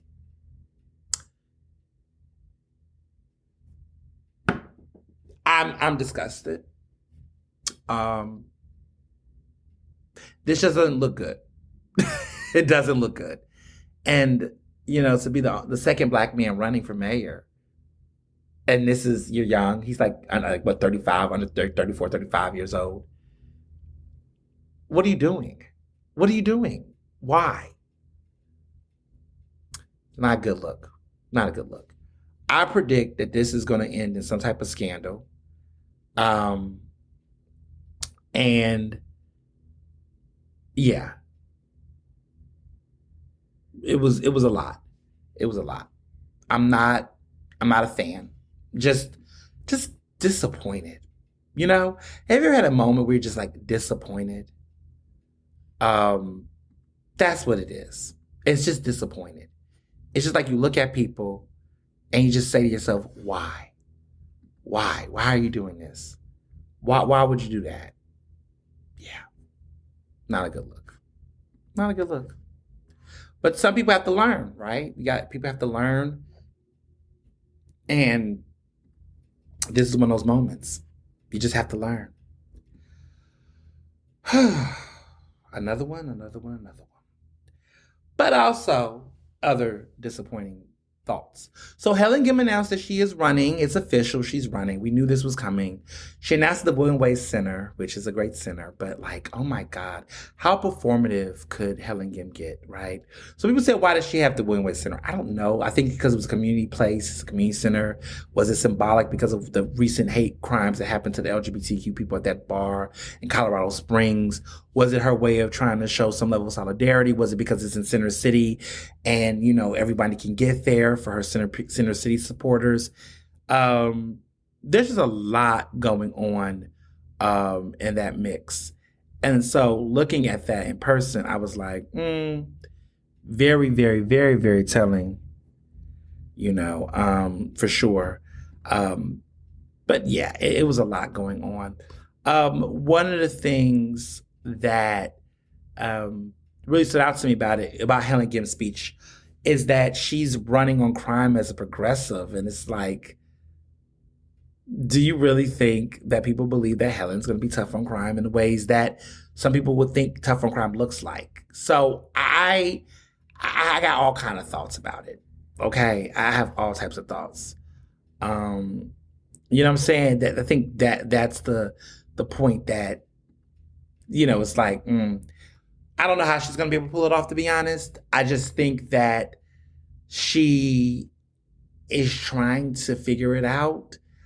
I just want to be honest with you all that for this many damn candidates, I'm not that impressed with that many of them. They just all feel like a bunch of wasted air running. Like, why are you running? What are you doing? I don't know. It's maybe too early to say. But I'm just not impressed with a lot of these candidates. I'm just not. And I'm hearing all kind of interesting things. In this podcast episode, we're going to go there. I hear, right, allegedly, that Cheryl Parker is trying to find a way out. She cannot get that money. I knew she couldn't. But what's really disappointing is that this past week was a swearing in of city council people. So, Anthony Phillips, who replaced her in the 9th district, he's in that district seat. He got in. Jimmy Harity got in for at large. And then, of course, Sharon Vaughn got in at large, replacing arguably Derek's seat because she used to work for his office. There will be no vacancy fulfilling Helen Gim's role, of course. But, to me, it just feels like what I'm sensing is, and what I'm hearing is that she doesn't see a pathway out. She doesn't see a pathway to victory now. It's just so crowded, so much money, and she doesn't see. And so the speculation is that Sherelle will drop out in time to just run back for her seat, even though Anthony Phillips has been holding that seat. And it might appear that he's a seat warmer for her. Now, I'm not saying that's his intention or what he's planning to do, but it might appear that she might want to put him in a position to do that. She might consider running. I mean, she literally resigned for a seat to run for a position that now it appears she may not even make it through the end. But see, to be honest with you, that's why I'm not taking too many of these mayoral candidates seriously yet, because there's a part of me that wonders, will they actually declare? Will they make it on the ballot? Should I hold my tongue until they make it on the ballot? Because that's what happened a while ago. I'm going to put it all on the table. Let me just put it all on the table because that's what we're going to do in this podcast. I was really pissed off about close to 4 years ago when I did this story on Omar Woodard, who is a great guy, I like him, brilliant, smart guy. But he, was building up this momentum. The boy that cries wolf in many ways. He was going to run against Daryl Clark. He was going to challenge Daryl Clark. And I was like, I got to do this story. And somehow, right, we do this story. I get this exclusive interview and, did all this to secure the interview, get it out there. And this man does not make it on the ballot. Like there was issues with his signatures, allegedly. And somehow he just did not make it on the ballot. I mean, it wasn't challenged. Right? He didn't get knocked off the ballot. He just took himself out. And I just was like, what the fuck? Like, you're like one of the smartest dudes I know. Like when you tried to go for state senator against then, Sharif Street. And then, just disappeared and got an executive director position. It's like, we know how that goes in politics. We know what that is. And to me, it's just like, there's people that just do that. They want deals. They want some cutoff. They want money. They want something, and they play with the people's time.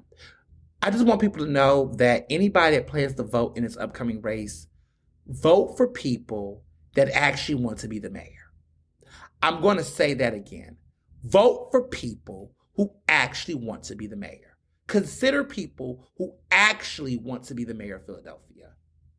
Because there's some people right now that's running, and I don't think they're running for the right intentions. I feel bad for Derek Green, council member Derek Green, right? Former council member Derek Green.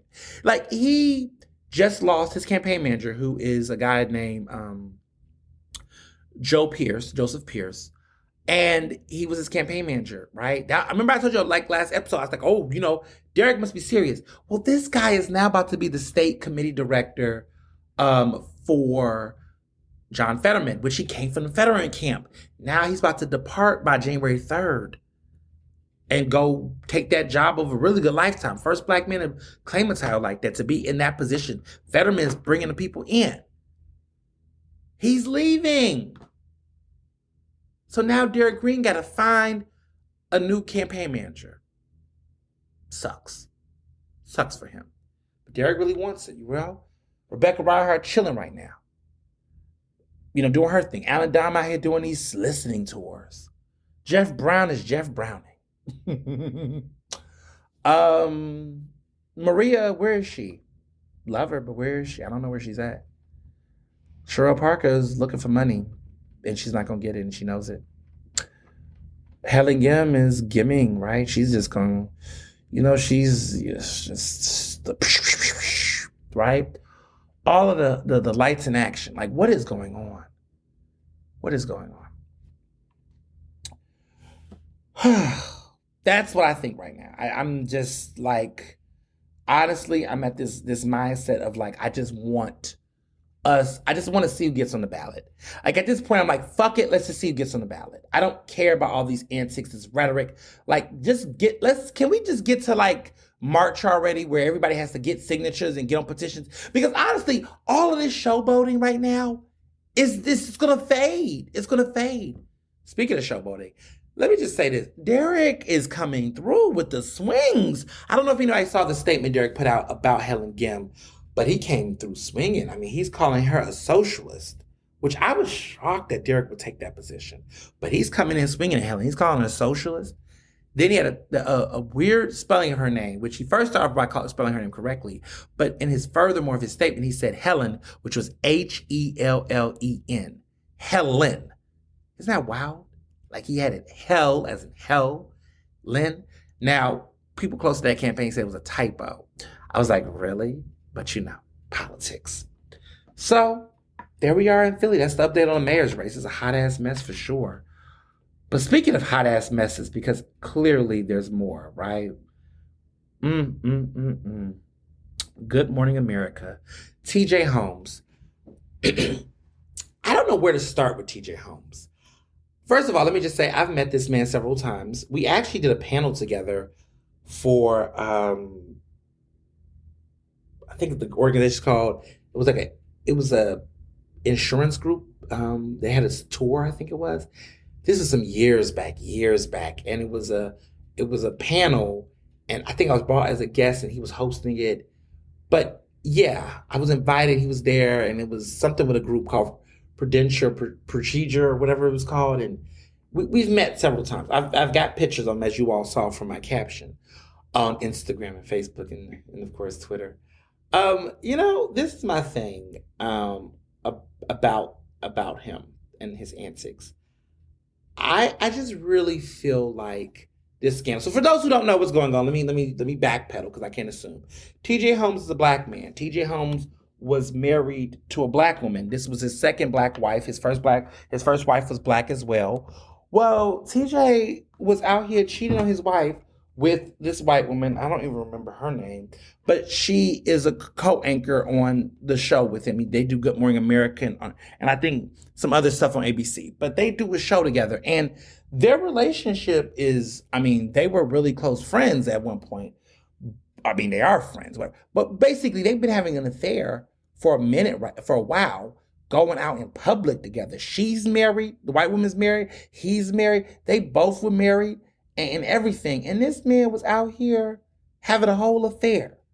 And ABC is like rolling in on the controversy. They haven't been suspended. They weren't fired. But the drama is playing out before our very eyes. And they're still going on TV live together, even though there's been photos of them out on dates. Intimate, everything. And so, the streets are talking. The whole hood talking.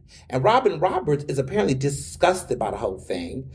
She's also anchor on Good Morning America because it just really has tainted the reputation of the brand. But apparently more people are watching it to see how these two interact in spite of all the drama that's been going on. Now, apparently the woman who is on the show with him, she has moved out of her place. Her dad helped her move out in New York, out of her place. So she is trying to live her life. And apparently they are like embracing it openly and shamelessly. Oh my goodness. It's so interesting. Just mm, mm. Black men was cutting up this week. Black men been acting up across the board politically, in entertainment, and media. Like, what's going on with the brothers? Brothers are just cutting up. Kanye, Amon Brown, Kyrie Irving, TJ Holmes. Like, this has been a messy goddamn past week for brothers. Like, get your shit together. For real. On behalf of black men in America, get your shit together. But you know what's even worse is that TJ Holmes was one of these people throwing stones at Will Smith during all the drama with the Oscars, which we'll get to some of that in a minute. But like, my whole thing is like, okay, TJ Holmes, like, you got all this mouth. Then he was out here, in interviews, because I have to pull out the receipts. He was out here in interviews talking about, he was such a marriage proponent, which he says marriage get a bad rap sometimes. And he said this in the interview that resurfaced. Now, TJ Holmes is in his mid 40s. He's 45. The woman he was cheating on his wife with, who is on the show with him, she's like 49. But so much is going on. So her name is Amy Robach is her name. Amy Robach is her name, the one he's having an affair with.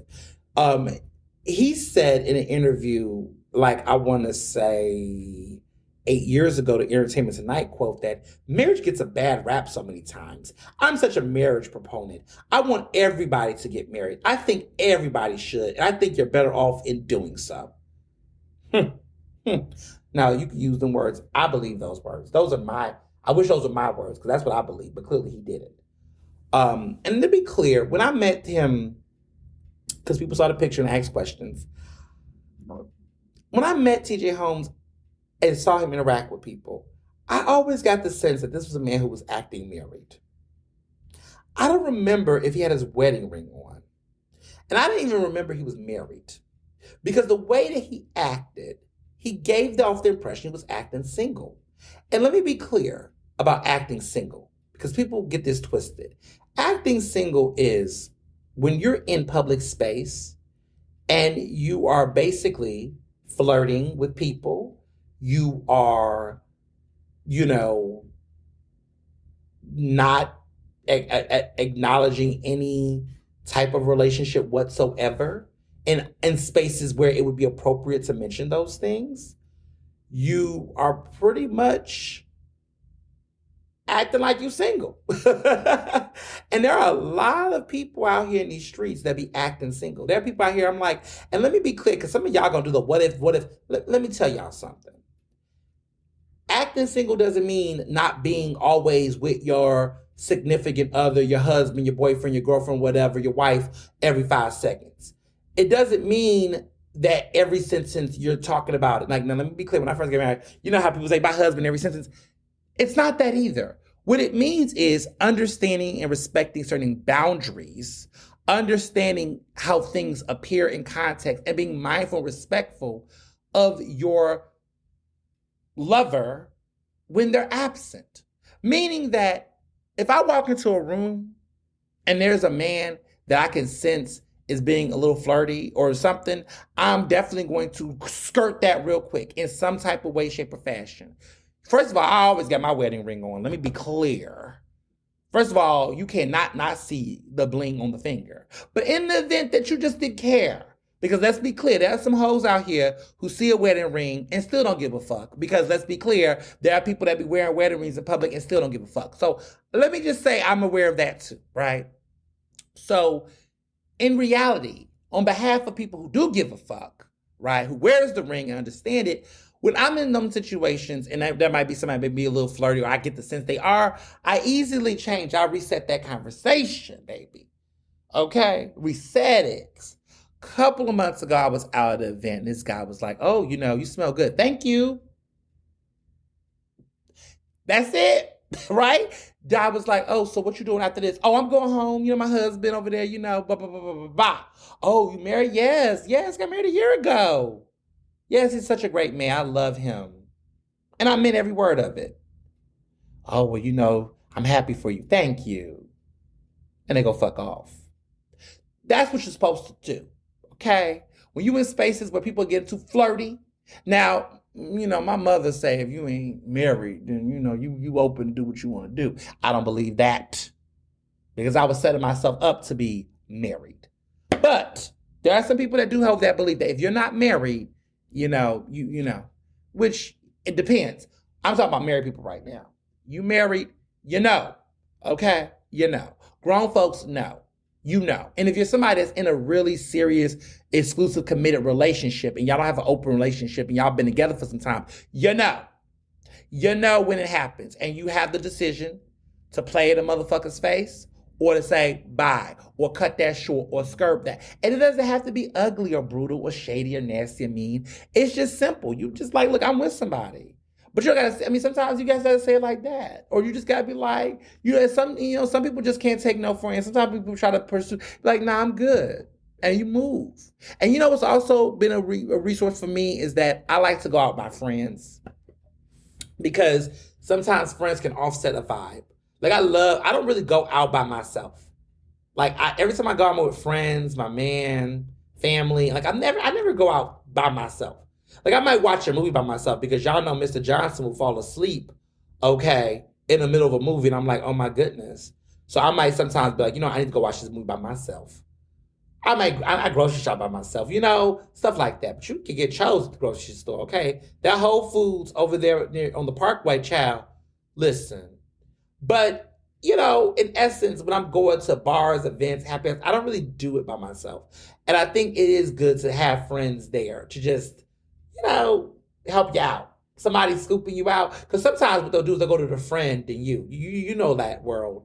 So sometimes my friend, they'll be like, child, that boy was looking over here. He trying to get your number. Child, I told him you was married and you was good. I said, thanks, friend. That's what you do. Sometimes you need that friend to come through, cock block the situation or just be present. It's important to sometimes have that too. And this is not about people being submissive or possessive. And let's talk about submission. People use submission out of hand, okay? Being a caring, loving, supportive person that your partner, I hate the word partner, your man, your girl, your woman, your husband, your wife, whatever, right? Being of servitude in those types of ways does not make you submissive. I hate these debates online. Y'all are Twitter and online. I don't know. I can just tell a lot of people have not lived. Okay, you're alive, but are you living? Okay, do you understand that? Like, I just feel like there's some people that be saying some stuff like, you have never really gone out. You have never really went on a date. You have been going on dates with some very vapid, obtuse thinking people. You can just tell that there are people who've not really fleshed out, had life experiences. But they have so much mouth. They have so many opinions about things. And you can just tell there's some people that some of these questions and discussions, you could tell, sadly, that some people have never been really loved. Or have never really been in love. They were horny. They were, all of those things. They were lustful. But they wasn't really ever like actually in love. They never really had a real supporting, engaging relationship. And I feel, and I hate that for them. Because you can tell by the way that they put conditions on dating and love and these types of things that you can sense that these people have never really actually experienced it. Because you will know when you know. And there are people like myself, I will tell you, you will know when you know. You feel it. There is an organicness to it. And anybody who's ever been in a serious relationship, a loving relationship, will tell you that the experience, it feels effortless. It does not feel forced. I keep telling people that. If you feel like you got to obligate and force somebody to do something, to be there, to do something, if you feel like you got to question and challenge and throw out obstacle courses to test somebody, then you're not in love, baby. You're in some other shit. But you're not in love. Look at this podcast. It goes into like teaching people education to being a thought leader in love and relationships. Maybe I should listen. I don't know. Y'all need a special edition of it. Do y'all want a relationship special edition episode where I just talk about dating and relationships? What the fuck do I know? But do y'all want that? Just ask me. I'll make one. But y'all have to ask. I'm not going to just do it for free. But like free for y'all. But like I wonder if y'all want that. I feel like it's in me to give a bonus episode about it. I've been itching to talk about it.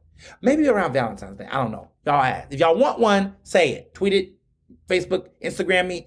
If you want that episode, let me know. But I'm serious though. Like, I just feel like relationships and dating, people say marriage is tough and all this stuff, love is tough. It's not that it's tough, right? It's an adjustment. But I just feel like the actual essence of like being with someone that you care about and love, being in the pursuit of love and relationship and getting to that point, that should be effortless. Now, maintaining your relationship, of course, time, patience, all of those virtues come into play. But in the actual pursuit of desire and courtship, that shit should be effortless. It should not feel like this real aggressive force and, like I gotta obligate you. That's just too much work. And if you gotta do all that to get the love, trust me, if you're with whoever that person you're trying to do it to, they will weaponize that every time you're trying to be in a relationship. You know how I know? Because I did that before. Years and years ago, I did that. And let me tell you something, that person who they were, a long distance ex, forever made me feel like I was the insignificant person in that relationship. Always made me feel like I was inferior in that relationship. Oh, I'm getting deep today, right? But like made me feel like because I was the one who put the energy into pursuit, that somehow I should have been grateful for their decision to date me. And it was a very emotionally abusive relationship. And it put me in a position of feeling like the relationship was all mine to maintain because I wanted it with them so bad that they felt like I had to basically maintain it. It was my obligation. A relationship requires two people to put energy in, to give a fuck about it, to do things for you when you don't see it, and you do things for them when you don't see it. Both people are active participants in a relationship. There are people out here in relationships where they're the only active participant, and it is sad. They're the only ones considering the other person. They're the only ones putting up the weight. And I'm not just talking about money. Everybody want to make it about money. Money is never just the only issue. For young people, it feels that way, but money's never the real issue, right? It's about the security and trust of that person. Does this person have your best interest at heart? Does this person have your back? Do you really feel like this person wants for you and want to help you? Not only want good things for you, but can aid and assist in that in some type of emotional way that does not require, tangible goods. Woo! Let me preach. This is the difference. And there's so many situations when I look back at my previous relationships before I got married, where I was in these weird situations, entrapments, obligations, emotional obligations. I was in very obligatory relationships before I got married. I realized that. And when I was engaged in the process of it, I did a lot of self-evaluation and reflection and conversations and all those things to understand how to break bad habits. So I could be what I wanted, the best I could be as a husband. But even learning that in the relationship, I mean, we're going to be 9 years in February. We've been dating for 9 years, nearly 9 years. Just saying. Just saying, I don't know where I went with that, but somebody I felt like listening to this podcast need to hear that. Somebody out there. Because I'm seeing some people out here get married out of obligation. I see people that think getting married is going to be the answer. If the house was a mess before you bought it, it's gonna be a mess when you get it. But like TJ Holmes, right? Throwing them stones, and look at his ass. Look at his ass. Look at his ass. So there you have it. So I guess we're just going into all the hits this episode. So these media layoffs, okay? CNN is doing massive cuts right now. Washington Post magazine is going to stop being in print. Washington Post, yes, had a magazine. I know y'all know about the New York Times magazine, 1619 Project, all those great things. But Washington Post had a magazine that I guess clearly no one was reading. And I really didn't even know they had magazines this year. Well, they're cutting that altogether. Gannett is doing layoffs. NPR is doing hiring freezes.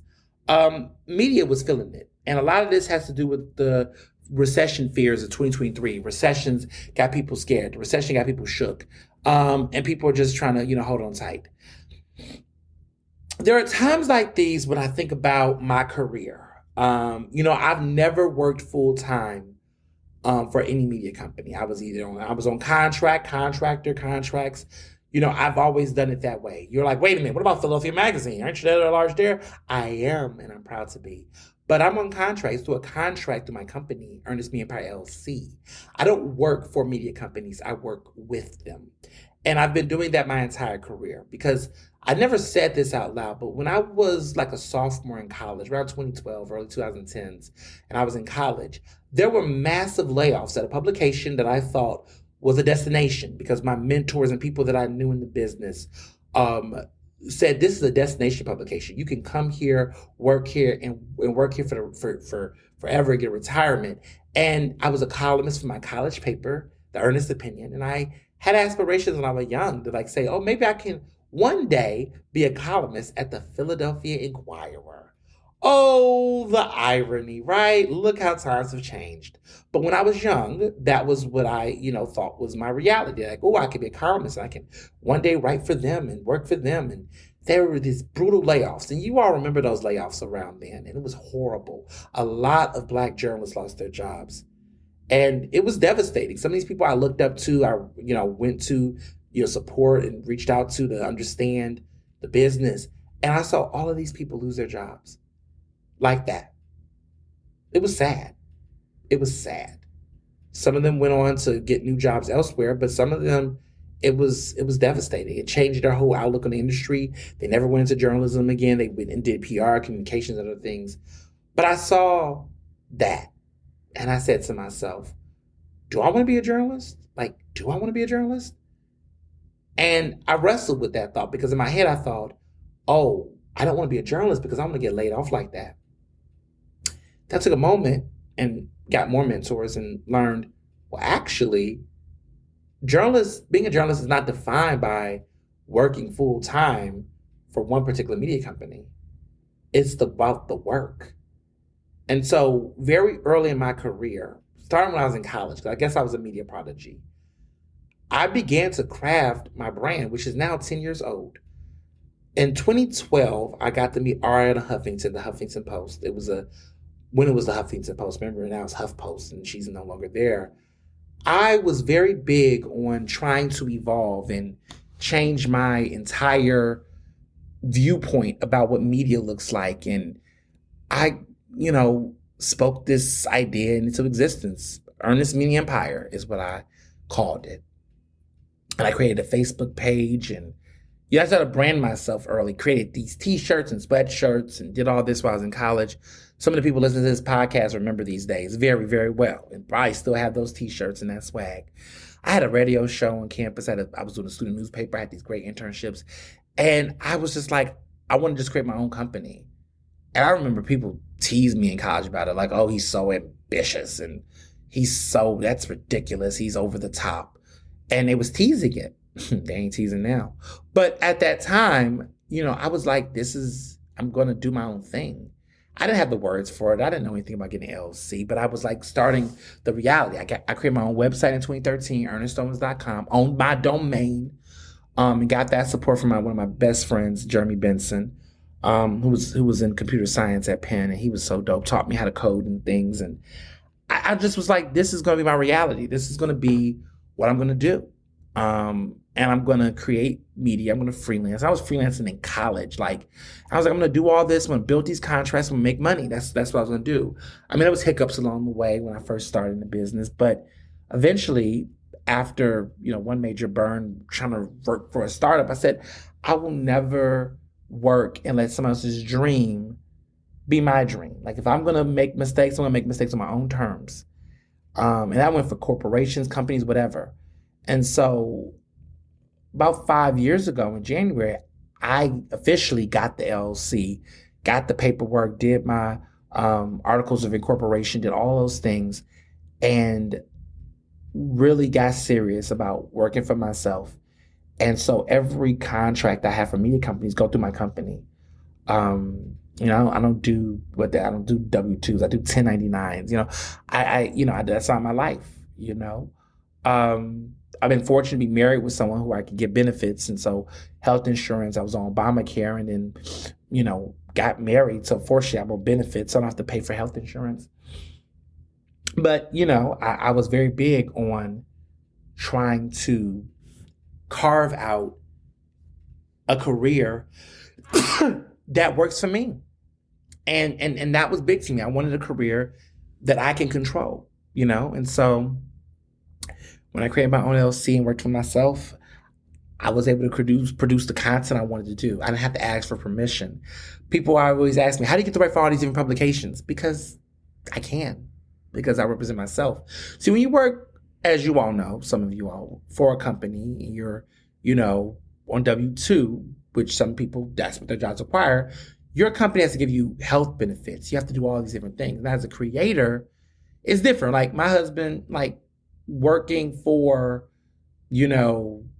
city council and getting a salary and all these great things, that makes sense.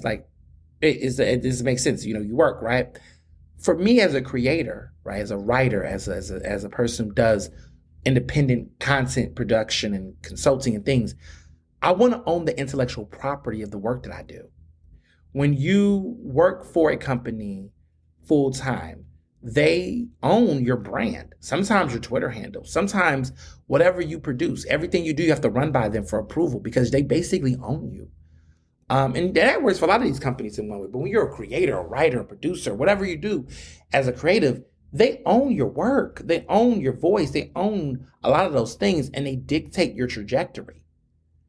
I never wanted that. I never thought that there was a dollar sign or a salary, at least for now, that ever justified me giving any of that work away to any of these publications for them to own in that kind of way.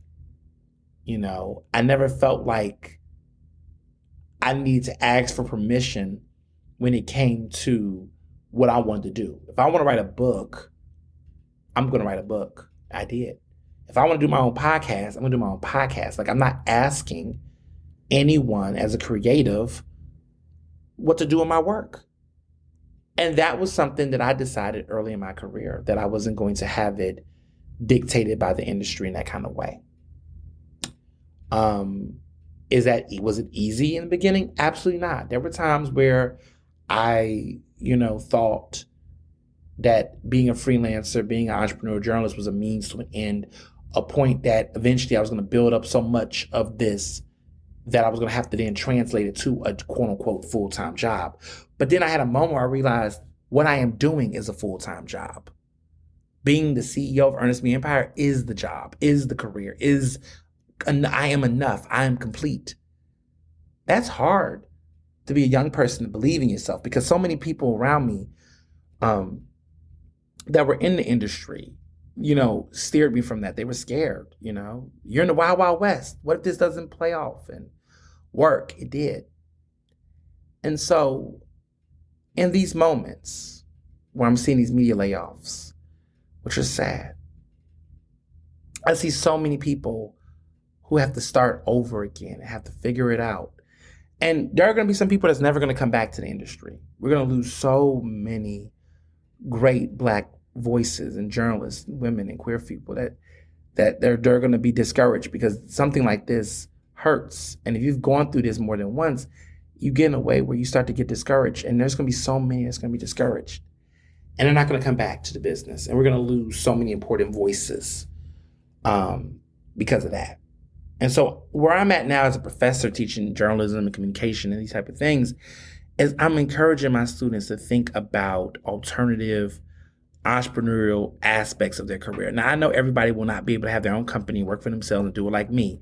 But what I'm trying to do is find ways to encourage them to consider either negotiating their contract, some level of autonomy, right? That when they get a contract for a media company or anything like that, that they can look at it very carefully, get a lawyer, get an agent, get somebody to look at it and figure out ways to carve out independence.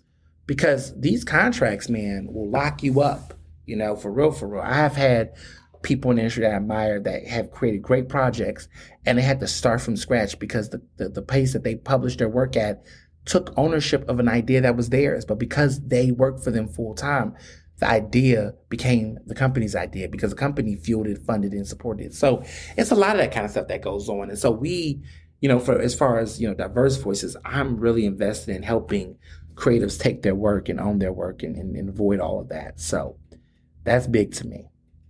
For real, for real.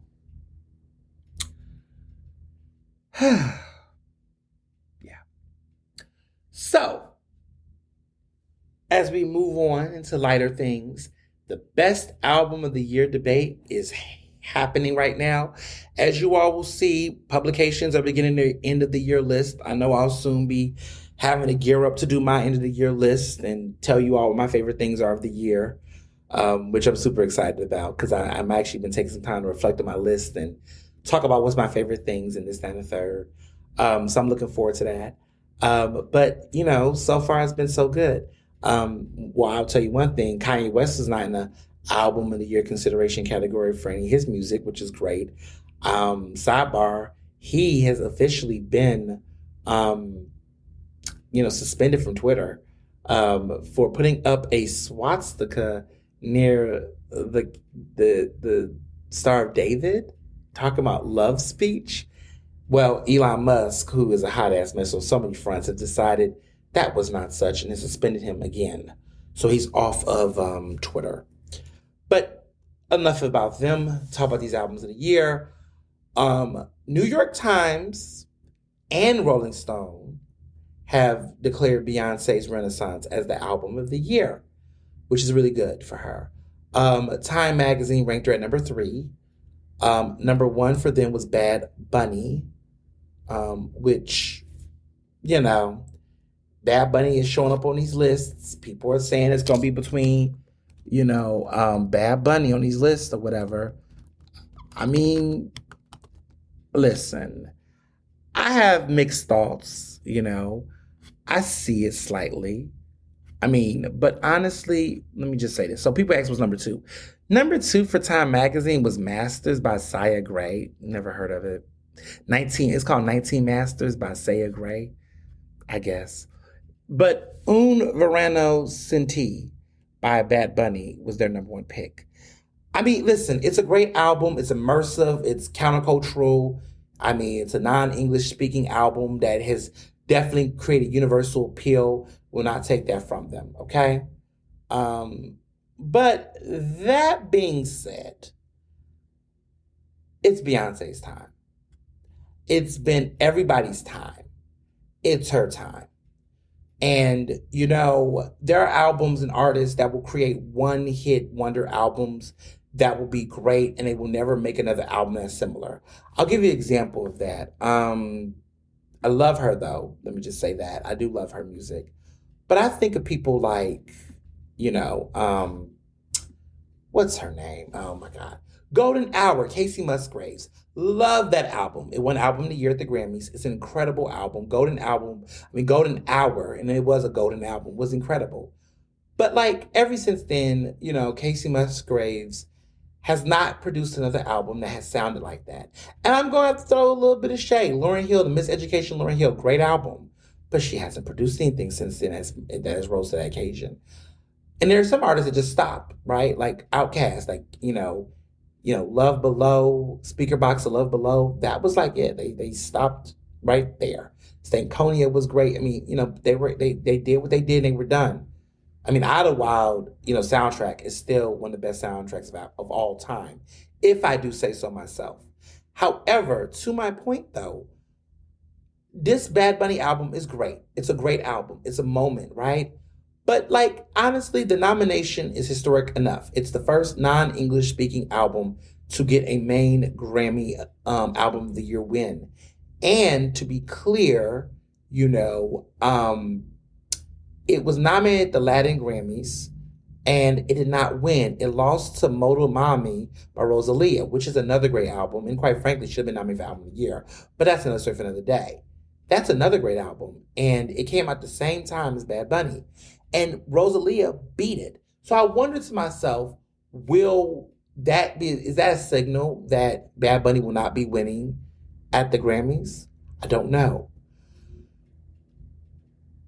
Or was it that the Latin Grammys felt like the album was too mainstream that they want to award it? I don't know.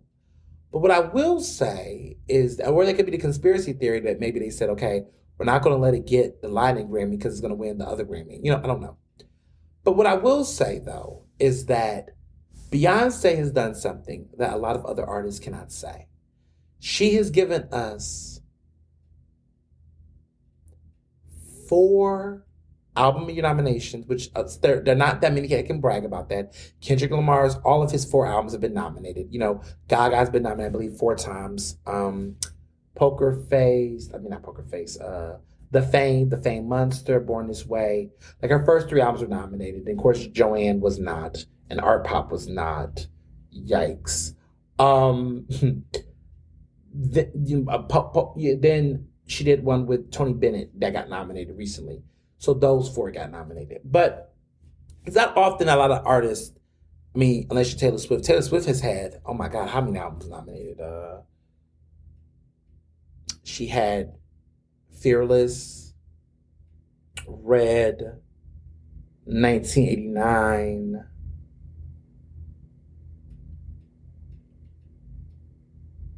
Oh my goodness. Folklore, Evermore, 5 album year nominations, and she's won 3 for 1989, Folklore, and Fearless, the second album. So she's had 5. She's had 5. Yeah. Oh my goodness. She's had 5 album year nominations, and she most likely be nominated next year for Midnights. So that'll be 6. But anyway, as I already said, Beyonce, this is her 4th.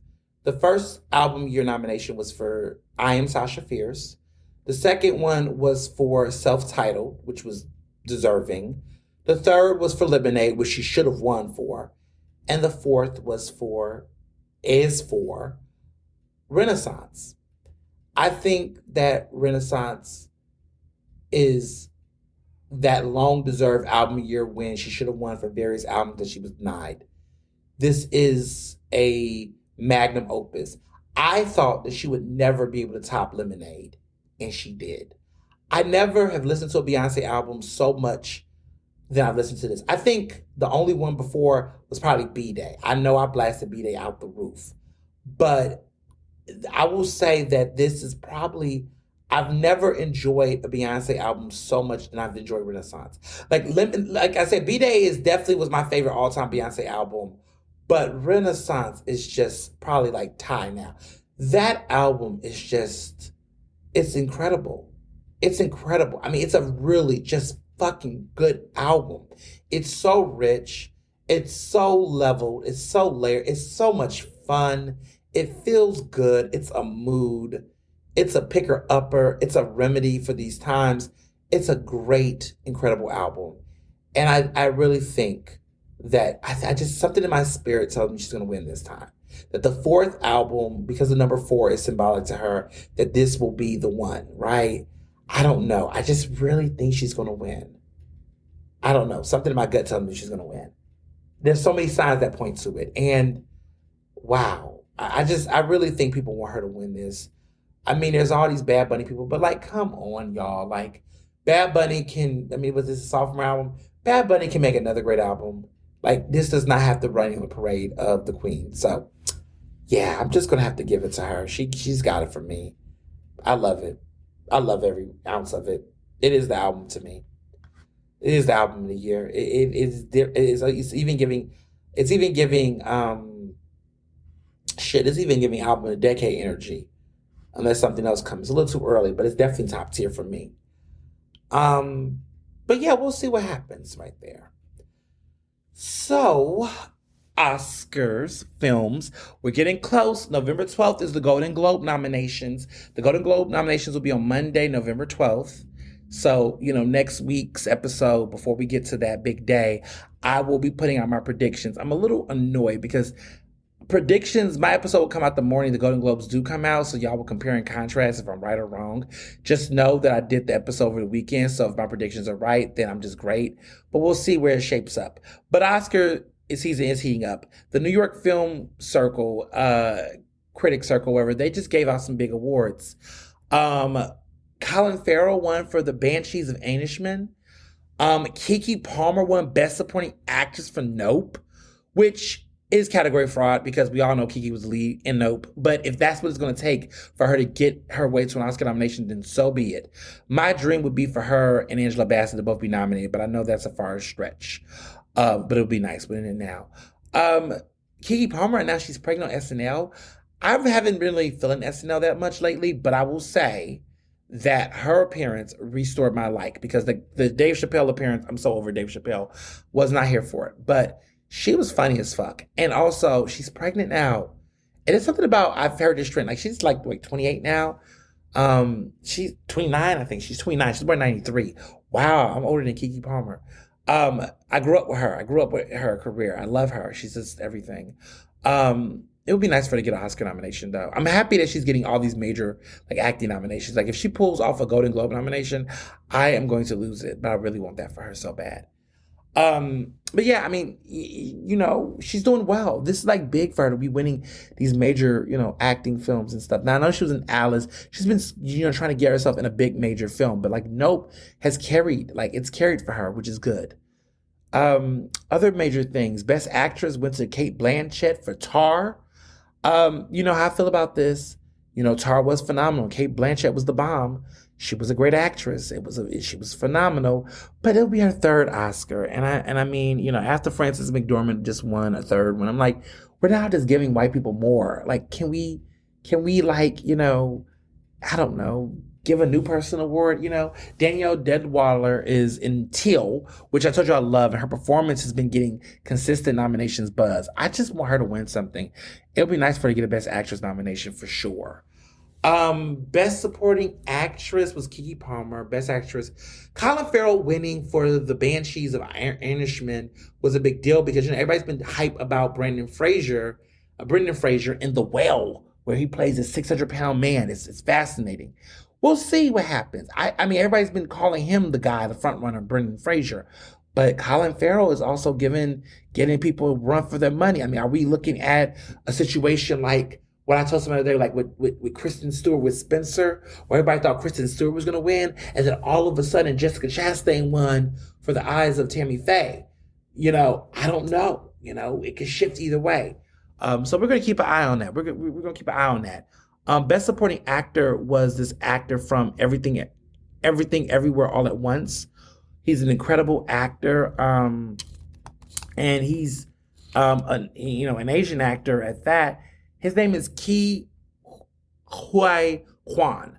And Michelle Yeoh is also in that film, and she's incredible. But Ke Huy Quan is playing Wayman Wang in the film, and he's incredible. So I think he's going to win Best Supporting Actor. I think that's in the lock. I think he's locked for Best Supporting Actor. I think he's the man to beat. I'm going to call it early. I think he's going to win Best Supporting Actor at the Oscars.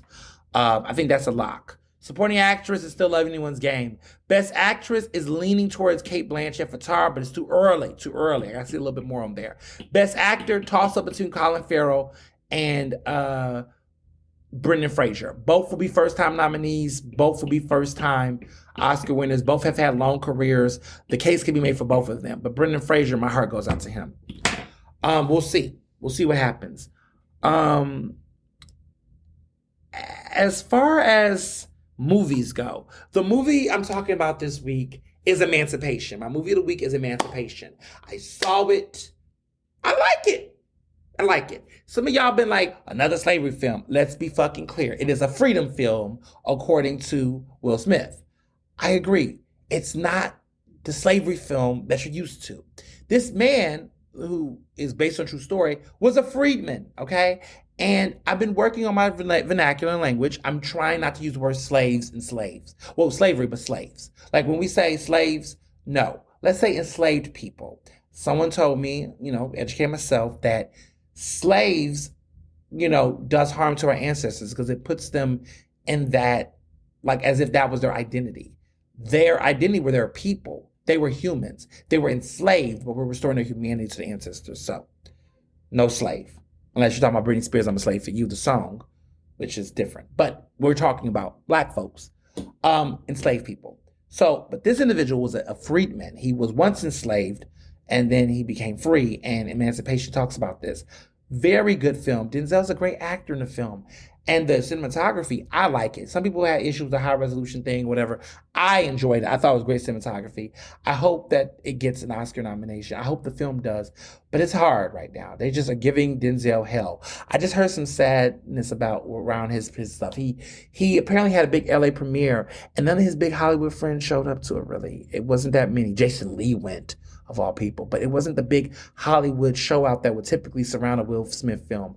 I have to say that this slap has been drawn out of proportion. In a world where you all are giving Kanye 1,000 chances, we out here really trying to let Will continue to have to keep on paying for what he's paying for. But there's a part of me that want to say, okay, well, you got the illustrious Oscar that you've always wanted. Fuck them. Fuck Hollywood. You are a multimillionaire. Fuck, those people. Stop trying to push this film. But then I wonder, is it that he doesn't give a fuck anymore, but he still has to support the film for the rest of these people? Because those people work so hard on this film, those black directors and cinematographers and film people.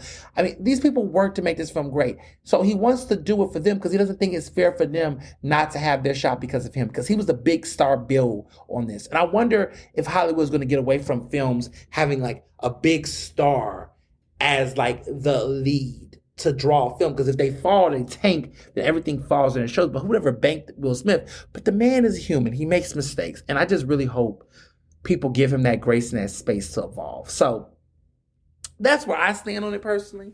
I don't know about y'all, but I just feel like we need to just go ahead and give Will Smith some space. Get him in some space. Period. So that's my opinion. Outside of that, there's been some good TV. I have been watching The Crown. Finished it. Loved it. This season was good. It went by, but it was good. Juicy to the very end. That won't tell much of it, but that last scene between the Queen and her son, Prince Charles. Woo! Talk about the getting. Imelda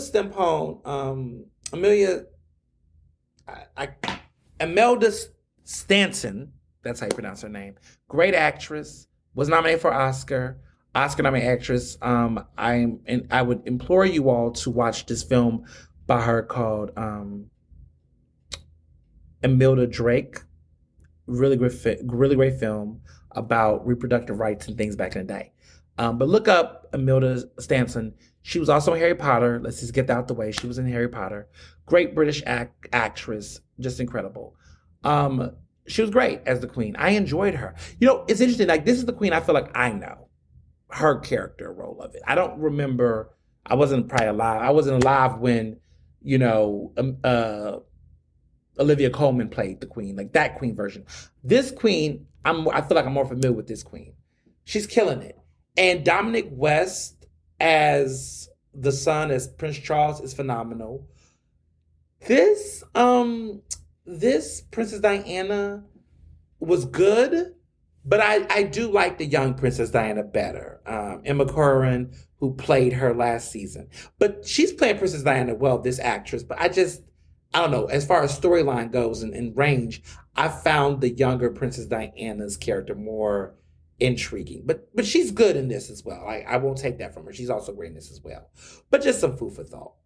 What else was good about the show? Loved it. Loved the conversation about BBC. Not Big Black Hawk, but the British show. Yes, I know y'all be thinking with BBC. But it is what they did around Martin Bashir.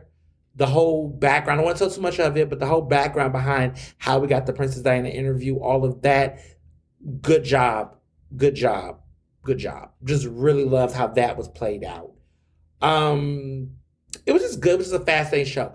And there's a really great theme, and I don't want to tell it, but The Crown season 5 was phenomenal. I am happy they're doing another season, because you definitely can tell that the way that season ended, it feels incomplete. They need to wrap it up. One more season, which I'm happy they're going to do. But I've been following The Crown for the last previous season 4 to now. I must say, I love it. I really do get the hype. I really think it's going to be unbeatable at the Emmys. I just don't see what's going to beat it in the drama category. Because, as you all know, Succession, I feel like Succession and I feel like Succession and The Crown is going to be, ping ponging for Emmys between now. I mean, the final season of The Crown will probably win Best Drama, and this season most likely as well. I really loved this season; thought it was good. 10 episodes were good as well. I also watched the series finale of Queen Sugar. Oh my God, it's over. Missed it. It was so good. The very end, the finale was powerful. Love this series. It's over. What a great goddamn show. Queen Sugar was incredible. If you've not watched it, go watch all of it. Just sink your teeth in it. It's phenomenal. It was very good. It just warmed my heart. I'm going to really miss that show. We don't really have, I was thinking the other day, like how we have not had that many just good Black family quality dramas. Like we have a bunch of comedies out there, but like just a really good Black family drama that isn't a period piece. Like not set in the 60s or the 70s or something, like just a modern day show.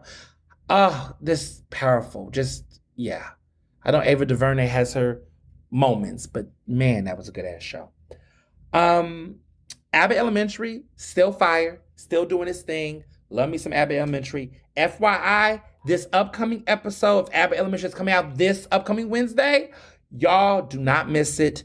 It is the one to watch. I think they should submit it to Emmys. Period. And in closing, before wrapping up everything all together, next week I'm going to Delaware. Mr. Johnson and I are going for a little escape to Delaware, Wilmington.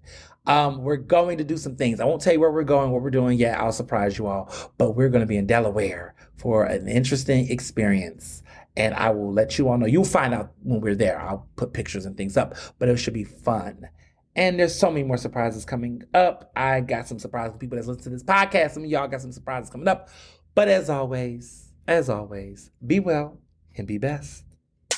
Ernestly Speaking is recorded in Philadelphia, Pennsylvania, and can be found on Apple Podcasts, Google Podcasts. To stay up to date with the latest on the show, follow me on Facebook, Twitter, and Instagram at Mr. Ernest Owens. Use the hashtag Ernestly Speaking to tell me what you thought about this episode, and check out my website at ernestowens.com.